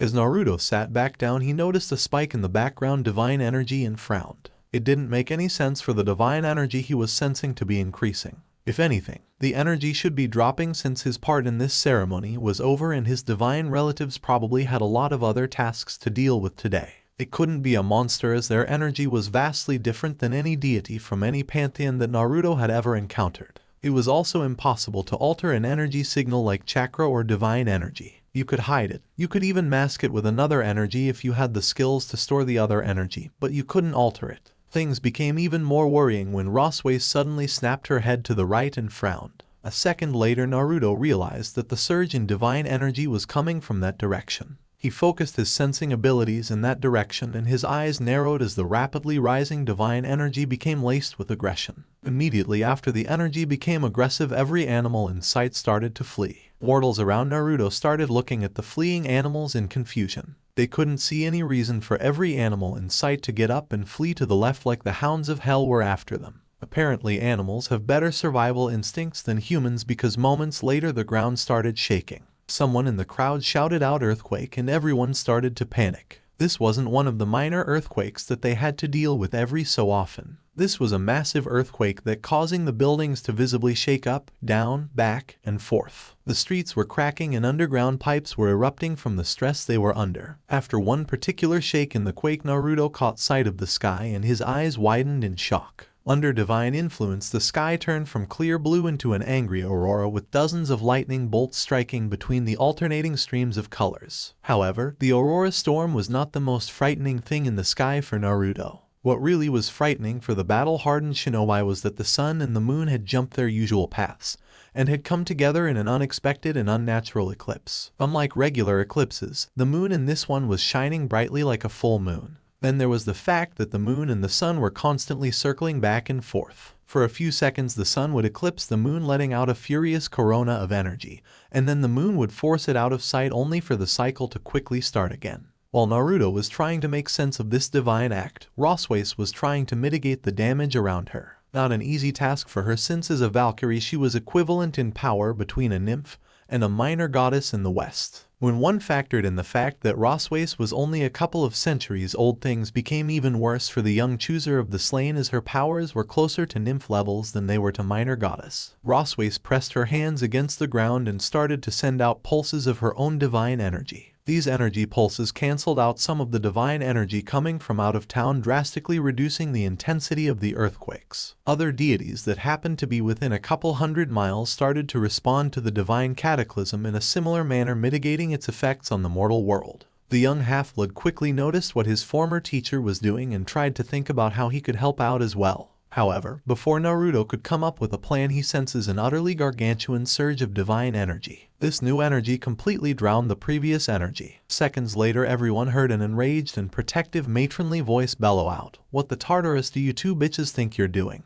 A split second after this bellow, everyone heard the thwacks of someone's fist connecting with another's skull. Instantly, the earthquakes, the aurora storm, and the freak eclipse stopped as if it never happened. Someone's cell phone fell next to a nearby microphone and everyone heard over the speakers, which were somehow still working, "Fatality." The nearby mortals stared around in shock, trying to make sense of what they had just been through. Very soon, the mist started to cast an illusion over the mortals to help them make sense of what they had just witnessed. Hera walked down the streets of Olympus dragging a bound Artemis, who was out cold and looking like she had gone 10 rounds with all of the titans. The sad thing was that Artemis had been whining slightly against Sunna before Hera had ending the divine catfight. The fact that Hera had to end a catfight between two goddesses over her son made her want to groan in frustration. Sure, catfights happen among the goddesses, a lot more than they'd like to admit. That was to be expected when you have a lot of powerful people with massive egos living next to each other for centuries. Tartarus, even Hestia, had gotten into a few scraps and mostly emerged victorious. The gentle goddess of the hearth had only lost one fight, and that was to Hera, who even before her power boost had been the undisputed champion of the goddess brawls. However, goddesses had never fought over a mortal to be their boyfriend, lover before. It was completely unfitting for their station as goddesses or even their dignity as women. Things had always been extremely tense between the two goddesses ever since they met each other, and there had been a conscious effort on the part of those who had noticed the goddesses' interest in Naruto to keep them separate. That still didn't excuse their actions. Hera was certain that such behavior belonged squarely in ridiculous fetish porn she was constantly confiscating from the various gods who lived on Olympus. As if to rub salt on the wound, the fates arranged for that catfight to be over her son. Didn't she suffer enough being married to the king of jackasses? Wasn't having her diadem stolen enough of humiliation? No, she had to deal with two hotheads that had decided to forego being civilized and duke it out, nearly nuking several towns over who would eventually get to F her son. At least no one was around to watch Hera having to drag her possible daughter-in-law down Olympus's streets so that the queen could chuck Artemis into her temple. The simple fact was that Hera was still radiating a great deal of power due to her anger at the situation. While not her full power, it was enough to drive most of the deities into hiding. Many were following Zeus's example and hiding under their beds in their temples. A few brave souls were pleading with the fates for mercy on the dumb fool who had earned the queen's wrath. Getting on Hera's bad side had always been a dumb idea for anyone, but now it would be less painful for someone on her shit list to just throw themselves bound into Tartarus. Hera took the long way to her temple, using the time to cool down and to inspect Olympus for any potential problems. Even when infuriated, a part of Hera's brain was keeping track of all the minor repairs needed and any zoning violations that would need to be addressed next time she was in the office. Even the dumbest of deities could figure out how to multitask after a few centuries. Not that you could really tell with many goddesses and most gods, as they just multitask to think about sex. Hera preferred to use the ability to do her job, which was one of the reasons she was such a proficient ruler of Olympus. No longer was there an 11-month backlog on royal documents thanks to Hera running things instead of Zeus. In fact, she had discovered that there was some graffiti on the royal desk that had gone unnoted for 2 ages, since the desk had been taken from her father as part of the Olympians' spoils of war. Said graffiti was a carving of Alranos smirking and saying that he had been there. When Hera got back to her temple, she immediately headed to her office and filed her observations on the appropriate forms. It took her about 45 minutes to fill out all of the paperwork. Sure, she could have used clones to speed the job up, but doing it the old-fashioned way helped her to calm down. It also was a mental victory over her husband that she could keep up with the paperwork, and he couldn't because he used to take far too many stress breaks. Stress breaks her ass, more like all-day-long whore hunting trips. Still, Hera's quick turnaround time on paperwork helped to solidify her rule of Olympus even more than the beneficial rule changes she had put in place. Once the paperwork was done, Hera got up and headed to hidden safe in her office. She quickly opened it and pulled out a sealed book that was stored within.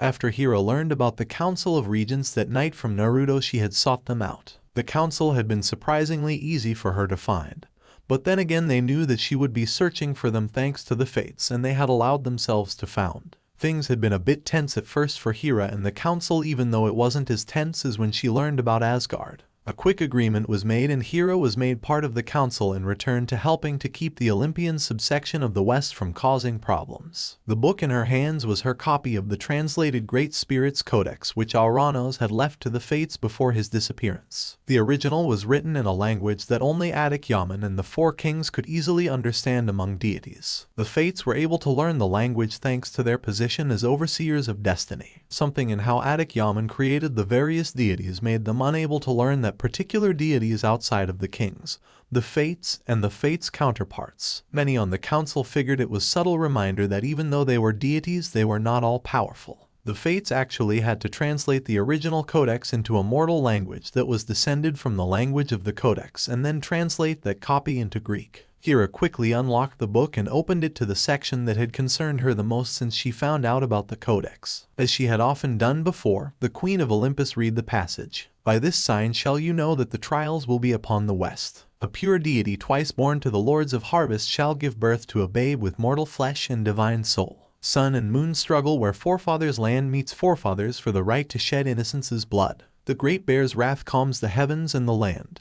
When the present is forgotten, the past is revealed, and the truth of both must be known for the future to proceed. An idol to a false god is shattered beyond its lord's reign. From the air shall the prophet learn of their ancestral ways. Maiden's pain or maiden's bane, the choice in ignorance is made. That which should help sours into pain. A demon born in bonds is set free. Sister and daughters are sacrificed to restore the shattered goddess's soul. The race of man regains its ancient lands by the heir's command. Wicked seed is scattered as the den of corruption is consumed in purifying fire. Family is shattered, making brother fade brother. As 3 false kings fight, the true king reveals himself. By his prophet's hand is the king's reign proclaimed. To fealty or the fade will the pretenders go. By the king's command will the first false king be forced to fade by the prophet with cursed blade in hand. The throne restored, ancient bonds shall be renewed once more. Beneath the translated passage was almost a fifth of a page full of notes. One of these notes had been highlighted by Hera and it made her very concerned. That particular note was the fact the sign in the original text did not have a fixed context. Was the sign of the upcoming trials the passage about the pure deity, or was the entire text of the page taken together the sign? Each interpretation was correct given the original language and structure. Hera, like everyone else on the council or who knew about the codex, seriously hoped that the sign was just the passage about the pure deity, and that the rest of that text was merely describing the trials that would happen. The other option was far more frightening than could be imagined. Percy stood by Camp Half-Blood's lake going through some basic sword movements under the supervision of one of Naruto's Kage Bunchins. Unlike the other campers, Percy's sword was a kodachi made of cold iron instead of a short sword made of celestial bronze. Percy's sulky blood was showing as he was okay with the camp swords, even though anyone who had observed those sessions could see that swords weren't weighted right for him, and the boy was once again fighting against pre-built instincts. Given how Percy had taken to Kempo, Naruto and Chiron had decided to introduce Percy to a mix of Japanese kenjutsu and the fundamentals Naruto had observed in the elemental nations. The Japanese sword style was similar enough to the traditional styles of Naruto's homelands that it was easily able to fill in the gaps Naruto had in swordsmanship.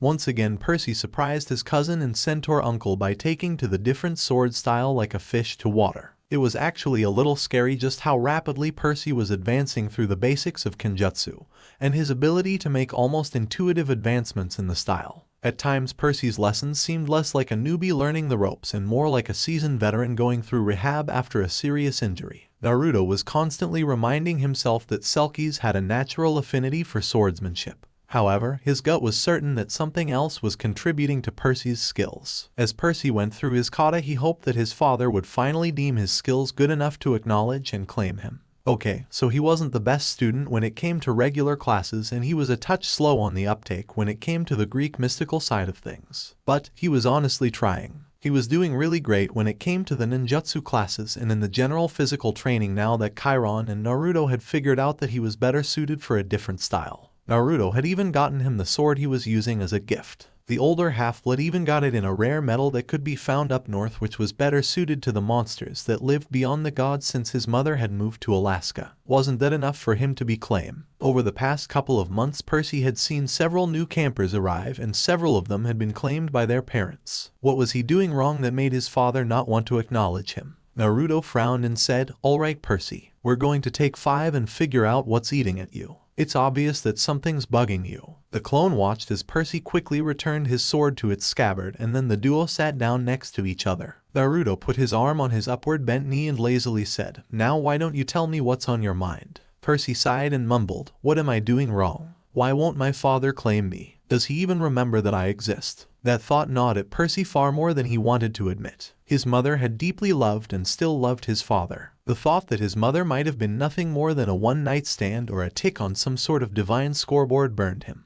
Percy could eventually accept it if his father wasn't aware of his existence. After all, he had thought his father was dead before he learned about being a half-blood. If his father never acknowledged him, then wasn't that the same as him being dead for all intents and purposes? However, Percy couldn't and wouldn't accept the idea of his father treating his mother as some amusement to pass the time. A small tick of annoyance crossed Naruto's face when Percy mentioned his lack of claiming. A sizable minority of campers, especially unclaimed campers, liked to complain over the fact that Naruto had been claimed almost instantly upon getting to camp. Of course, those campers didn't know about all of the years in Konoha where Naruto had no clue about his family at all. Percy was not in that group, so Naruto's annoyance faded almost instantly. He then turned to look Percy in the eye and said, "I won't lie to you. There is a possibility that your father has forgotten about you and your mother. However, I don't think that's the reason why you haven't been claimed, Percy. The boss was told by your mother a while ago that your father told her about this camp and that you'd need to come here for safety. You don't do that for someone you're just going to forget about. That being said, I can think of a very good reason why your father is not claiming you, Percy. You show a great deal of aptitude with anything water-related like canoeing and swimming, for example. From what we've gathered, your parents met each other at a beach. Finally, you have an extremely strong water nature chakra. By far it is the strongest affinity in camp outside of my own wind affinity. When you take all of that together, it makes it very likely that your father is an aquatic deity. Hopefully, he is simply a river god or one of the minor sea gods who help Uncle Poseidon manage the oceans. If you remember your lessons, Percy, then you know that all water deities either owe fealty to Uncle Poseidon or they are sympathetic to him.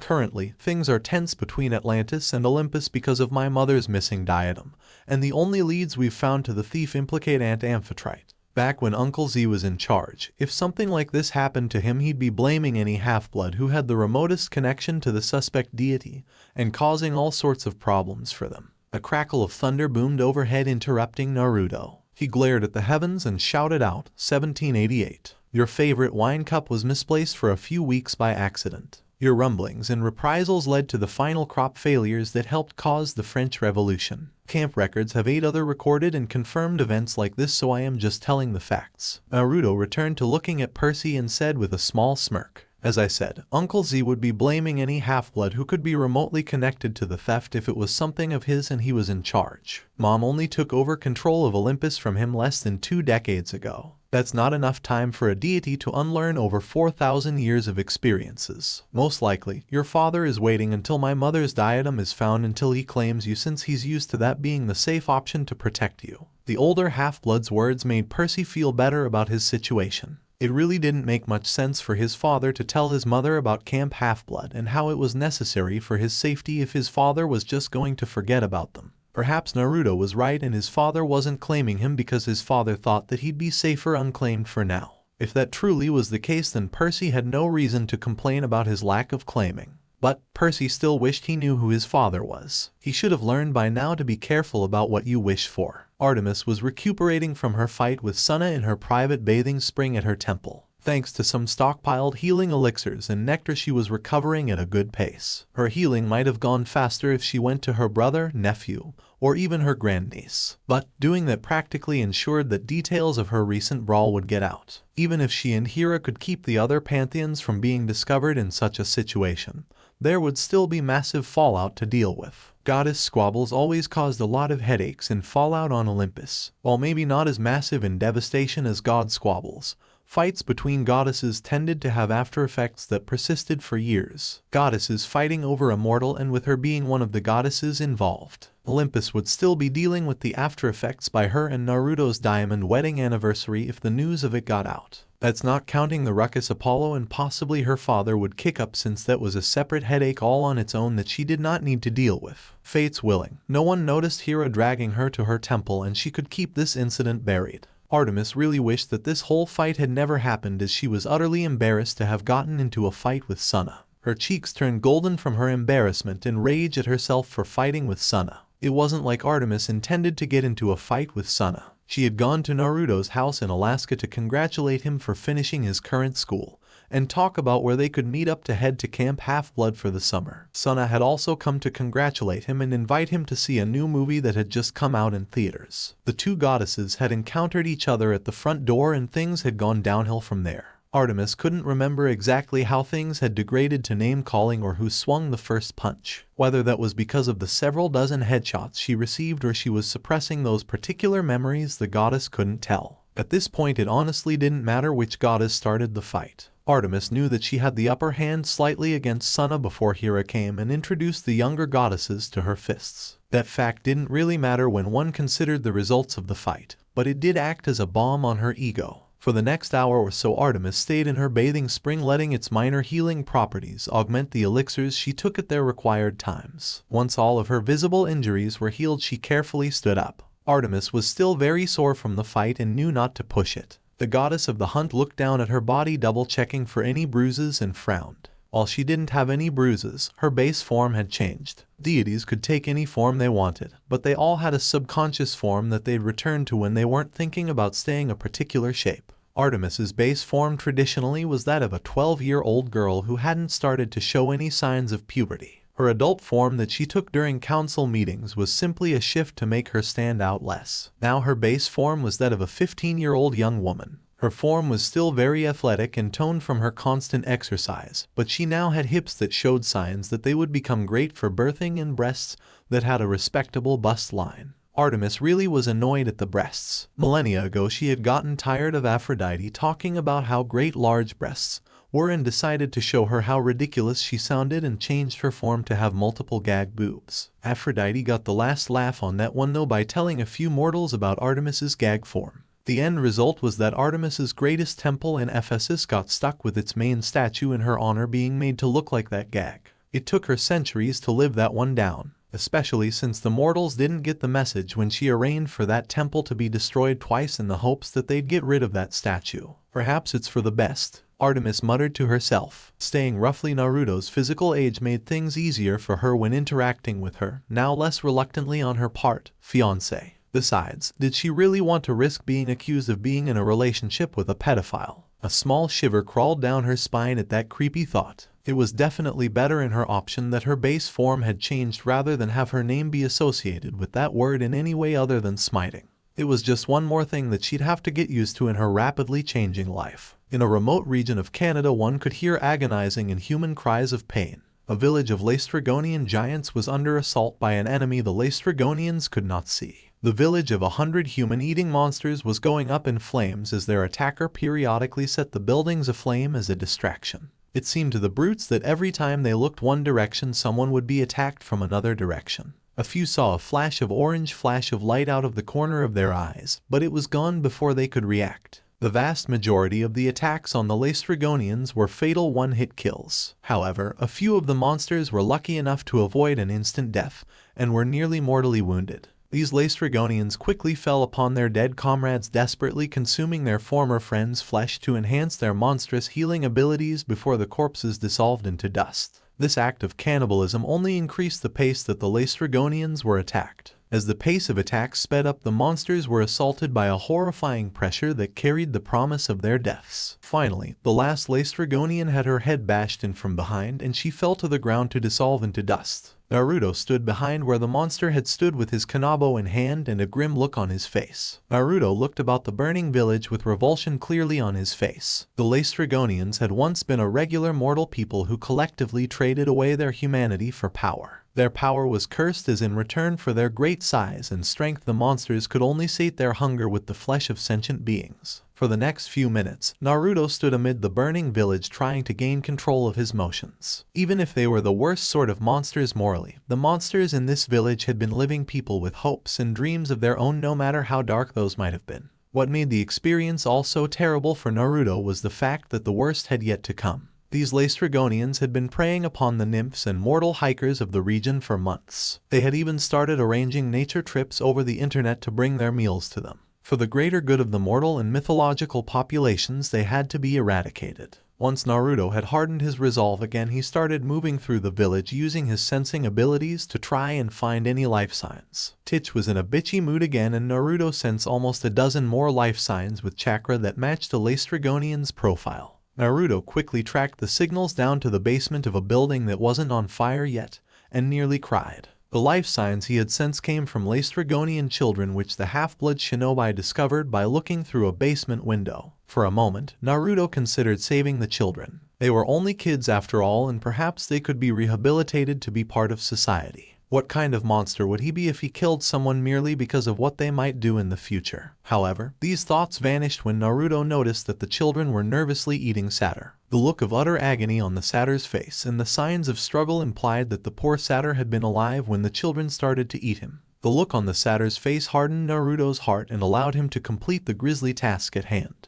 Naruto slung his kanabo to his back and pulled out 2 kunai. He quickly sharpened the kunai with his wind chakra and then jumped into the room. Before the Laestrygonians could realize what was happening, Naruto and quickly ending the children. Once the children were dust, Naruto collected the half-eaten satyr's remains so that he could bury it. Naruto quickly left the village and passed by one of the many cage buncheons he had left to secure the village's perimeter. Without making a hand sign, Naruto created another 24 clones and had them join his other clones to start making a fire break. Just because he wanted the vile village burnt to the ground did not mean he wanted a massive forest fire on his hands. About half a mile from the village, Naruto found a large oak tree that had taken a turn for the worst. No doubt the Laestrygonians had eaten the nymph that used to call it home. There was a nice clearing at the base of the tree, and Naruto quickly knelt down by it. He set the satyr gently on the ground and then dug a grave for him. Once the grave was dug, the young half-blood gently set the satyr in the grave. No coins were added because nature spirits didn't need to pay Chiron.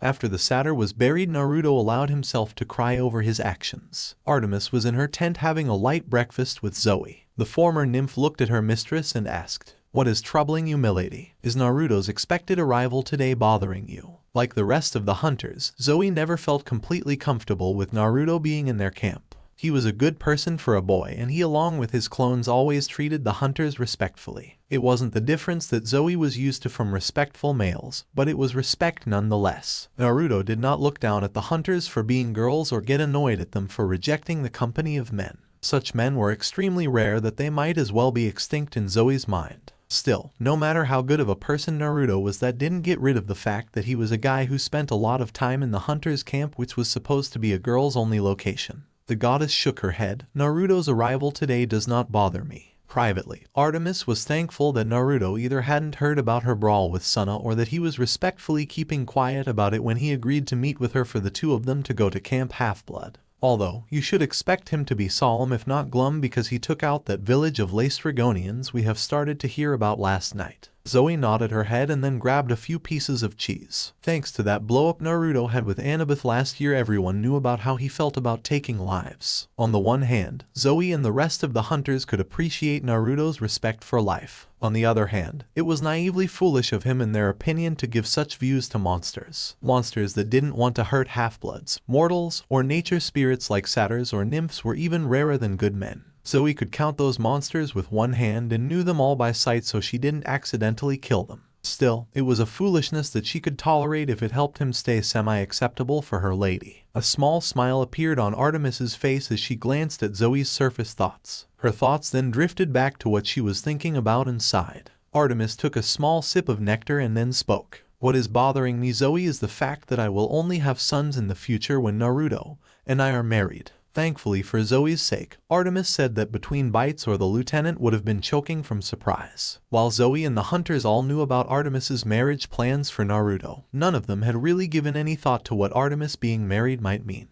It took a minute for Zoe to reset her mind after that announcement and another minute to think of a response. Finally she said, "Why must your future children be boys, milady? While I'm sure they would be excellent examples of what men should be with you as a mother, wouldn't you rather have daughters? As the goddess of childbirth, wouldn't it be within your power to determine what gender your children will be?" To Zoe's surprise, a stormy look crossed Artemis's face. The goddess sighed and said, "It is because of my powers that I know I will only have sons in the future, Zoe. I have over 40 adopted daughters currently living, but I will never permit myself to have a daughter of my own blood." A bitter look crossed Artemis's face as she continued. "I did some research and I discovered that any maiden with my blood would be unable to take the hunter's oath. Apparently, the power I use when accepting your oaths will interpret the power any hypothetical daughters of mine would have inherited from me as the oath already being in effect. So, even if I had daughters who gave me their oaths, they would never receive any of the blessings I confer on you all with the oath." It was a bitter pill for Artemis to swallow. She loved each and every one of her hunters as if they were her daughters. Once she accepted the fact that her years as a virgin were numbered, she started to consider the fact that she would be able to have children of her own as a silver lining.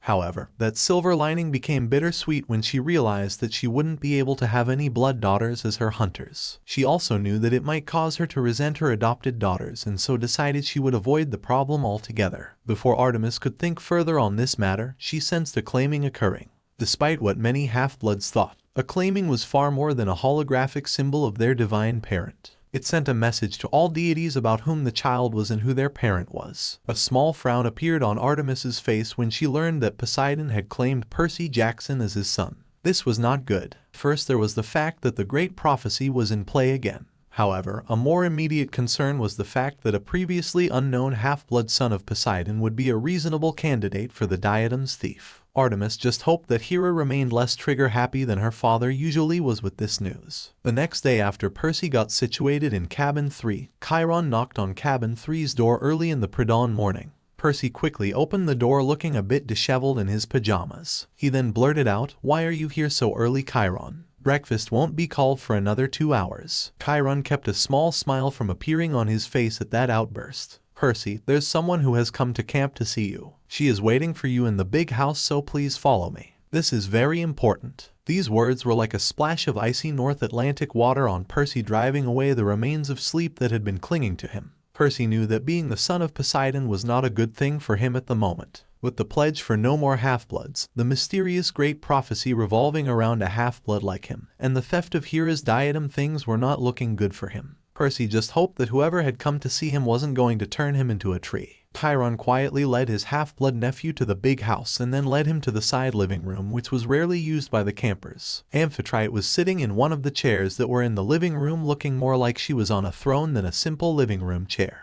The Queen of the Oceans gave Percy a cold, distant look and then glanced at Chiron in a much warmer manner. "Thank you for arranging this meeting for me, Chiron. You may leave now as you probably have much work to do maintaining this camp. Chiron nodded his head and politely backed out of the living room. He then closed the door, leaving Percy alone with his stepmother. Once they were alone, Amphitrite rose from the chair and looked down at Percy. After a few seconds of examination, she sighed and said, "I will be blunt, Percyjackson. I do not approve of your existence. While I am willing to tolerate your existence like I have your older half-blood siblings, I have never particularly cared for you and your similar siblings existing in the first place. Your father's recent oath only heightens my annoyance." Percy's hands turned into fists and bit his cheek slightly to keep himself from verbally attacking Amphitrite. He could understand that she was annoyed at his existence. Any wife would be upset at their husband having an affair. However, it wasn't like he chose to be born as a son of Poseidon. Why was she bringing this up when both of them knew that this was going to be the case? What reason could she possibly have to come here, bringing up his existence, which must annoy her to her full attention, and pissing him off at the same time? Amphitrite read Percy's thoughts and was pleased at what she saw. Very few half-bloods bothered to think about what their divine parents' family felt about their existence. Percy was young and definitely rough around the edges, but he would do. Poseidon was still going to be camping on the couch for a few months, but she might permit him back into her bed by the winter solstice. Amphitrite then spoke again. "I am pleased to see that you know how to somewhat control that temper you've inherited from your father. Still, it will be beneficial to you in the future to work on controlling it better." The Queen of the Oceans sat back down and almost smirked at the surprised look on Percy's face. "Do not be too surprised, Percyjackson. While I may not like to admit it, you and your half-blood siblings before are members of the Atlantean royal family along with being my stepchildren. Your behavior reflects upon our family as a whole, so it is in my interests that you do not embarrass or shame our family. Besides, it would be hypocritical of me to attack you for being who you are, given that I have had such children in the past." For a moment, Amphitrite's thoughts drifted back to her most famous son, the Emperor Heraclius of the Byzantine Empire. In addition to his mortal exploits as emperor, Heraclius had driven the Roman half-bloods out of the empire when he overthrew the previous emperor. Even to this day, the Romans feared going into the western part of country they lived in thanks to Heraclius's actions. Returning to the present, Amphitrite continued to speak to Percy. "In addition to the fact that you are a member of family, there is also the fact that your father has given you to me as a champion. As my champion, your actions and deeds reflect on me. Any favors or recognition Poseidon might have received from your future actions will go to me instead. As such, any misconduct on your part also reflects on me. Given that a strong or intelligent half-blood could generate massive amounts of favor and glory for their parent, most gods and goddesses were extremely reluctant to let their children become another deity's champion." Amphitrite figured that Poseidon had suggested this so that his punishment for breaking his oath would be mitigated. Not that she figured Poseidon's punishment could be as bad as Zeus's, as unlike his brother, Poseidon hadn't been flaunting the oath practically every year since it was made. However, Amphitrite calmly continued her explanation. "You becoming my champion also make me your patron. As your patron, I am responsible for making sure you have a fair chance at accomplishing any quests I give you. I am also expected to protect you from an inordinate amount of divine attacks due to your parentage or for being my champion. Do you understand what I have told you, young man?" Percy relaxed his fist slightly and replied, "Yes, Amphitrite." Percy couldn't say he was happy at this situation, as it sounded to him like his father had traded him to his stepmother like mortals traded baseball cards. The fact that she was constantly calling him Perseus instead of Percy was also annoying to him. A small tick of annoyance appeared for a second on Amphitrite's eyebrow before she smirked. "It is good that we understand each other, Perseus." Amphitrite deliberately emphasized Percy's full name as minor payback for him not referring to her as Lady Amphitrite. "Now, as my champion, you will be given a quest in the next couple of weeks. Your quest will be to clear my name by finding out who really stole Hera's diadem and returning it to her. Given your age and the difficulty of this quest, I am giving you some warning before I officially issue the quest. I expect you to make the most of this warning by preparing yourself as best you can beforehand." With that said, Amphitrite disappeared from the big house in a pillar of sea foam. Several hours after Amphitrite ended her meeting with Percy, Artemis came to Camp Half-Blood along with her hunters and Naruto. Percy was sitting by Thalia's tree wondering what he was going to do about his future quest with Grover by his side when they heard everyone arriving. Percy noticed Naruto coming to camp first out of everyone in the group and frowned. He respected the older half-blood even if he mostly just knew him through the older half-blood's clones. Naruto had done quite a lot to help him, and Percy was afraid that Naruto would start giving him the cold shoulder since he was Poseidon's son. Several campers had started to distance themselves from him ever since his father claimed him. Annabeth and her sudden hostility towards him had been especially painful. What made that worse was that Percy couldn't figure out why she was upset at him. Grover quickly noticed Percy's uneasiness and said, "I wouldn't really worry about Naruto's opinion of you changing, Percy. Your cousin is someone who goes about life by their own rules. Besides, you're the last person Naruto would ever suspect of stealing Lady Hira's diadem, since he knows how ignorant you were of our world when he helped to rescue you from the freak dragon."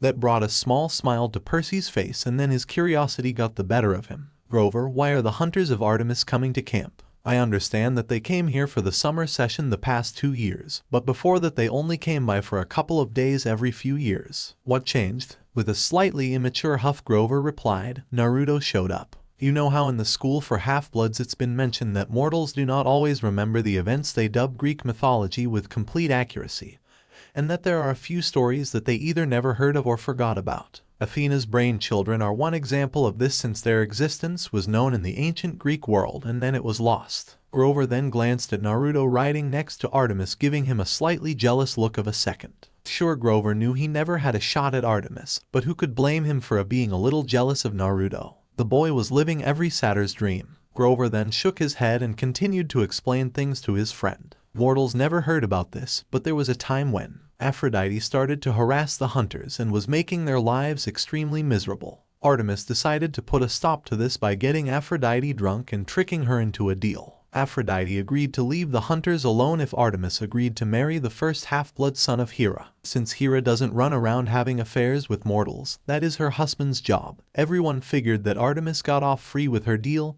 and her hunters were safe. The satyr didn't need to say anything more to Percy about Naruto and Artemis's situation. Everyone in Camp Half-Blood knew about Hera getting so enraged at Zeus that she accidentally sent a fragment of herself to another world. It was one of the first things covered by Percy's teachers at camp to explain to him why Hera was in charge and not Zeus. A thought crossed Percy's mind and then he frowned. Has anyone asked Artemis how she feels about this? I thought she also swore never to marry, so she can't be happy about her current situation. With a shake of his head, the satyr quickly corrected Percy. You're thinking of one of the more inaccurate myths that mortals tell about the gods. Of the 3 virgin goddesses, only Hestia took a vow of celibacy. Athena and Artemis's status as virgin goddesses is a life choice for them. Artemis asked her father Zeus that he'd never force her to marry. All that means is that the only person who can determine who Artemis marries is Artemis herself. She has refused to accept everyone's marriage offers for her hand. As the goddess of maidens, Artemis isn't about to have a casual fling with anyone, since that goes against maidenly honor. Several mortals mistook the oath Zeus gave Artemis as a vow of chastity, since among the mortal ancient Greeks fathers controlled their children's marriages. As for how she feels about the marriage, that's a rather dangerous question to ask. It's generally considered a wise move for mortals and half-bloods to not poke their noses in the god's business. That becomes doubly important when something the god or goddess in question is sensitive about comes into play.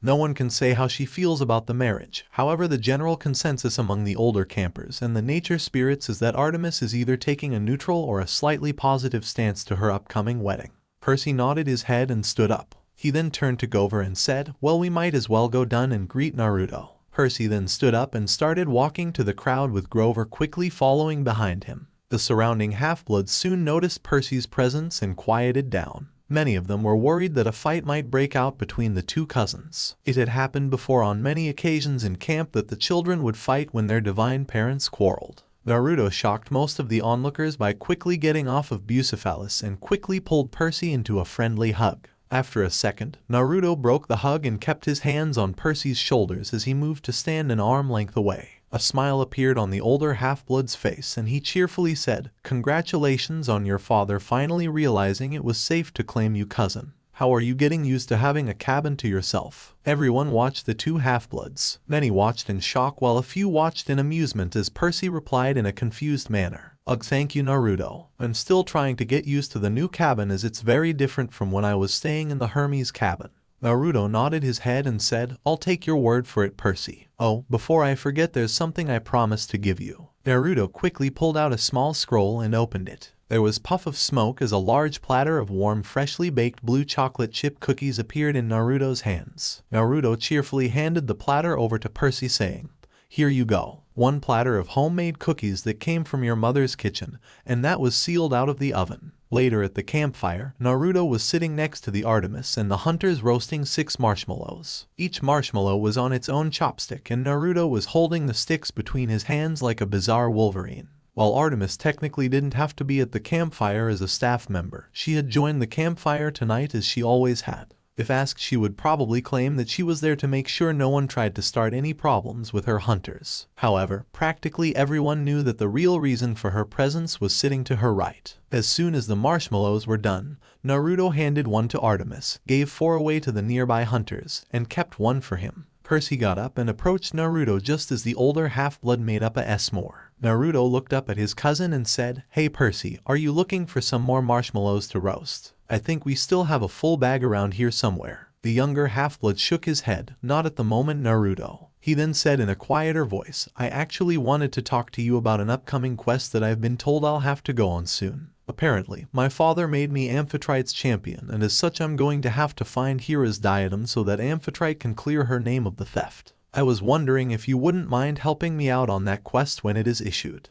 Artemis narrowed her eyes and waited to see if she would need to intervene. She didn't have to as Naruto sighed and shook his head. "I really wish I could help you on the quest, Percy. Unfortunately, I am explicitly forbidden to join you future quests. Since the 800 seconds there has been a standing rule that half-bloods whose divine parents or champions are quarreling with each other are not to be on the same quest. There were cases in the past of gods and goddesses having their kids use the confusion in the middle of a quest to kill the other deity's child as a form of attack. I can help train you here at camp, but I can't help you on the quests." Naruto handed Percy his S-more and said, "Cheer up, Percy. I might not be able to go with you on your future quest, but I can still train you beforehand to maximize your chance of success. Besides, under the rule I'm the only one forbidden from joining your quest. The children of longtime rivals don't count for that rule unless their parents are quarreling." Naruto paused to glaze over to where Annabeth was sitting with her siblings. Thanks to his shadow clones, Naruto knew that Percy had become friendly with Athena's daughter. A moment later, Naruto returned his gaze to Percy and he spoke in a serious tone. "Percy, I want you to listen very closely to what I'm about to tell you. When you are issued the quest, you will be expected to go consult the oracle. When you do, you must listen closely to what she has to say, but you must also keep an open mind. Everything she has to say will have at least 2 meanings and can be interpreted in a dozen different ways." Percy nodded his head and replied, "I know that, Naruto. It was covered in class a few weeks ago." Naruto gave Percy a hard, soul-piercing look. "Do you really know what I'm telling you, Percy? Even the gods are prone to jumping to conclusions when it comes to prophecy. A prophecy is only truly clearly understood after the fact. Still, a wise person or someone humble enough to ask a wise person can understand a prophecy better than a regular person on his own. Take Luke Castellan for example." Naruto paused to direct Percy's attention to brooding scared teenager who was sitting off to the side. 2 years ago he got a quest to try and steal a golden apple from my mother's garden. This quest has been issued many times in the past but has only been completed successfully twice. I don't know what the full prophecy he received was, but I do know that one of the lines was "Success or failure rests with the gardener's aid." Luke took that line to mean that he needed the help of one of Demeter's children. Actually, the line was referring to a nymph that had once served in my mother's garden. Chiron knew this, but since he thought at the time the information was to be kept quiet, he was only able to hint at this. I discovered this fact through some research of camp records. Luke ignored both of our attempts to point this out to him since he was sure that he knew what the prophecy meant. 2 campers died as a result of his pride. Artemis spoke up at this point. "Naruto is correct on this matter, boy. However, I am curious about something, Naruto. What did you mean when you said that the gods are prone to jumping to conclusions when it comes to prophecy as well?" Many of the nearby campers and all of the hunters started to listen and at this point curious as to what Naruto would say. A few were wondering if Naruto was going to go in the doghouse over what he said. Naruto put another marshmallow on a stick and put it over the fire. "I meant exactly what I said, Artemis. Take this great prophecy that everyone is so worried about for example. Many of your fellow gods and goddesses are reacting to it since it mentions the possibility of Olympus being raised. As such, you're jumping at the first interpretation you have that you think makes sense. For example, let me point out everyone is jumping at their interpretation of the first line, a half-blood of the eldest gods. From what my mother told me, Zeus immediately assumed that this line referred a child sired by either him or his brothers. Since this is an interpretation of the prophecy, everyone quickly assumed that it is the correct interpretation, right, Artemis?" The goddess quickly nodded her head and let Naruto continue. "However, it is not the only interpretation. First off, the prophecy was said in English. This is important because English is mostly gender neutral when it comes to nouns. The word gods is equally valid to use to refer to just male deities or the gods and goddesses in short form. This was even more so back in the 40 seconds when this prophecy was issued. So right off the bat we've got 6 possible parents for the half-blood in question if we go with Zeus's interpretation that the prophecy is referring to the oldest Olympians. This understanding would mean that the half-blood in the great prophecy currently could refer to me, Percy, and the Enter Demeter cabin. There are also gods and goddesses still in existence who belong to the same generation as the older members of the Olympian Council such as Hecate. This makes the possible pool of half-bloods the prophecy could apply to expand even more. Now the question of just who this half-blood might be becomes even more muddled when you stop to consider the fact that the Olympians are themselves fairly young as gods. There are gods far older than them even if certain members of Olympus would prefer to deny the relationship. The phrase eldest gods could also, and some might argue even better, be applied to the primordial deities. If that's the case, then the half-blood in question is most likely not in camp if he or she has even been born yet. Naruto had to hold in a smirk as he looked at everyone's faces. Perhaps he shouldn't enjoy tearing their view of things to shreds. However, his extended family had really set themselves up to be knocked down. Escalep had used the great prophecy as an example of how one must always keep an open mind. That's why whenever the regents tried to interpret a prophecy they called their interpretation the currently favored interpretation since they understood that everything could change in an instant. So alright folks, that's all for today. Stay tuned for part 6. Do subscribe, like and share for more such videos. Also check out the story and author HistorianoftheKais on FANFICTIONnet. Press the bell icon to be notified first on release. See you in the next video. Till then, goodbye.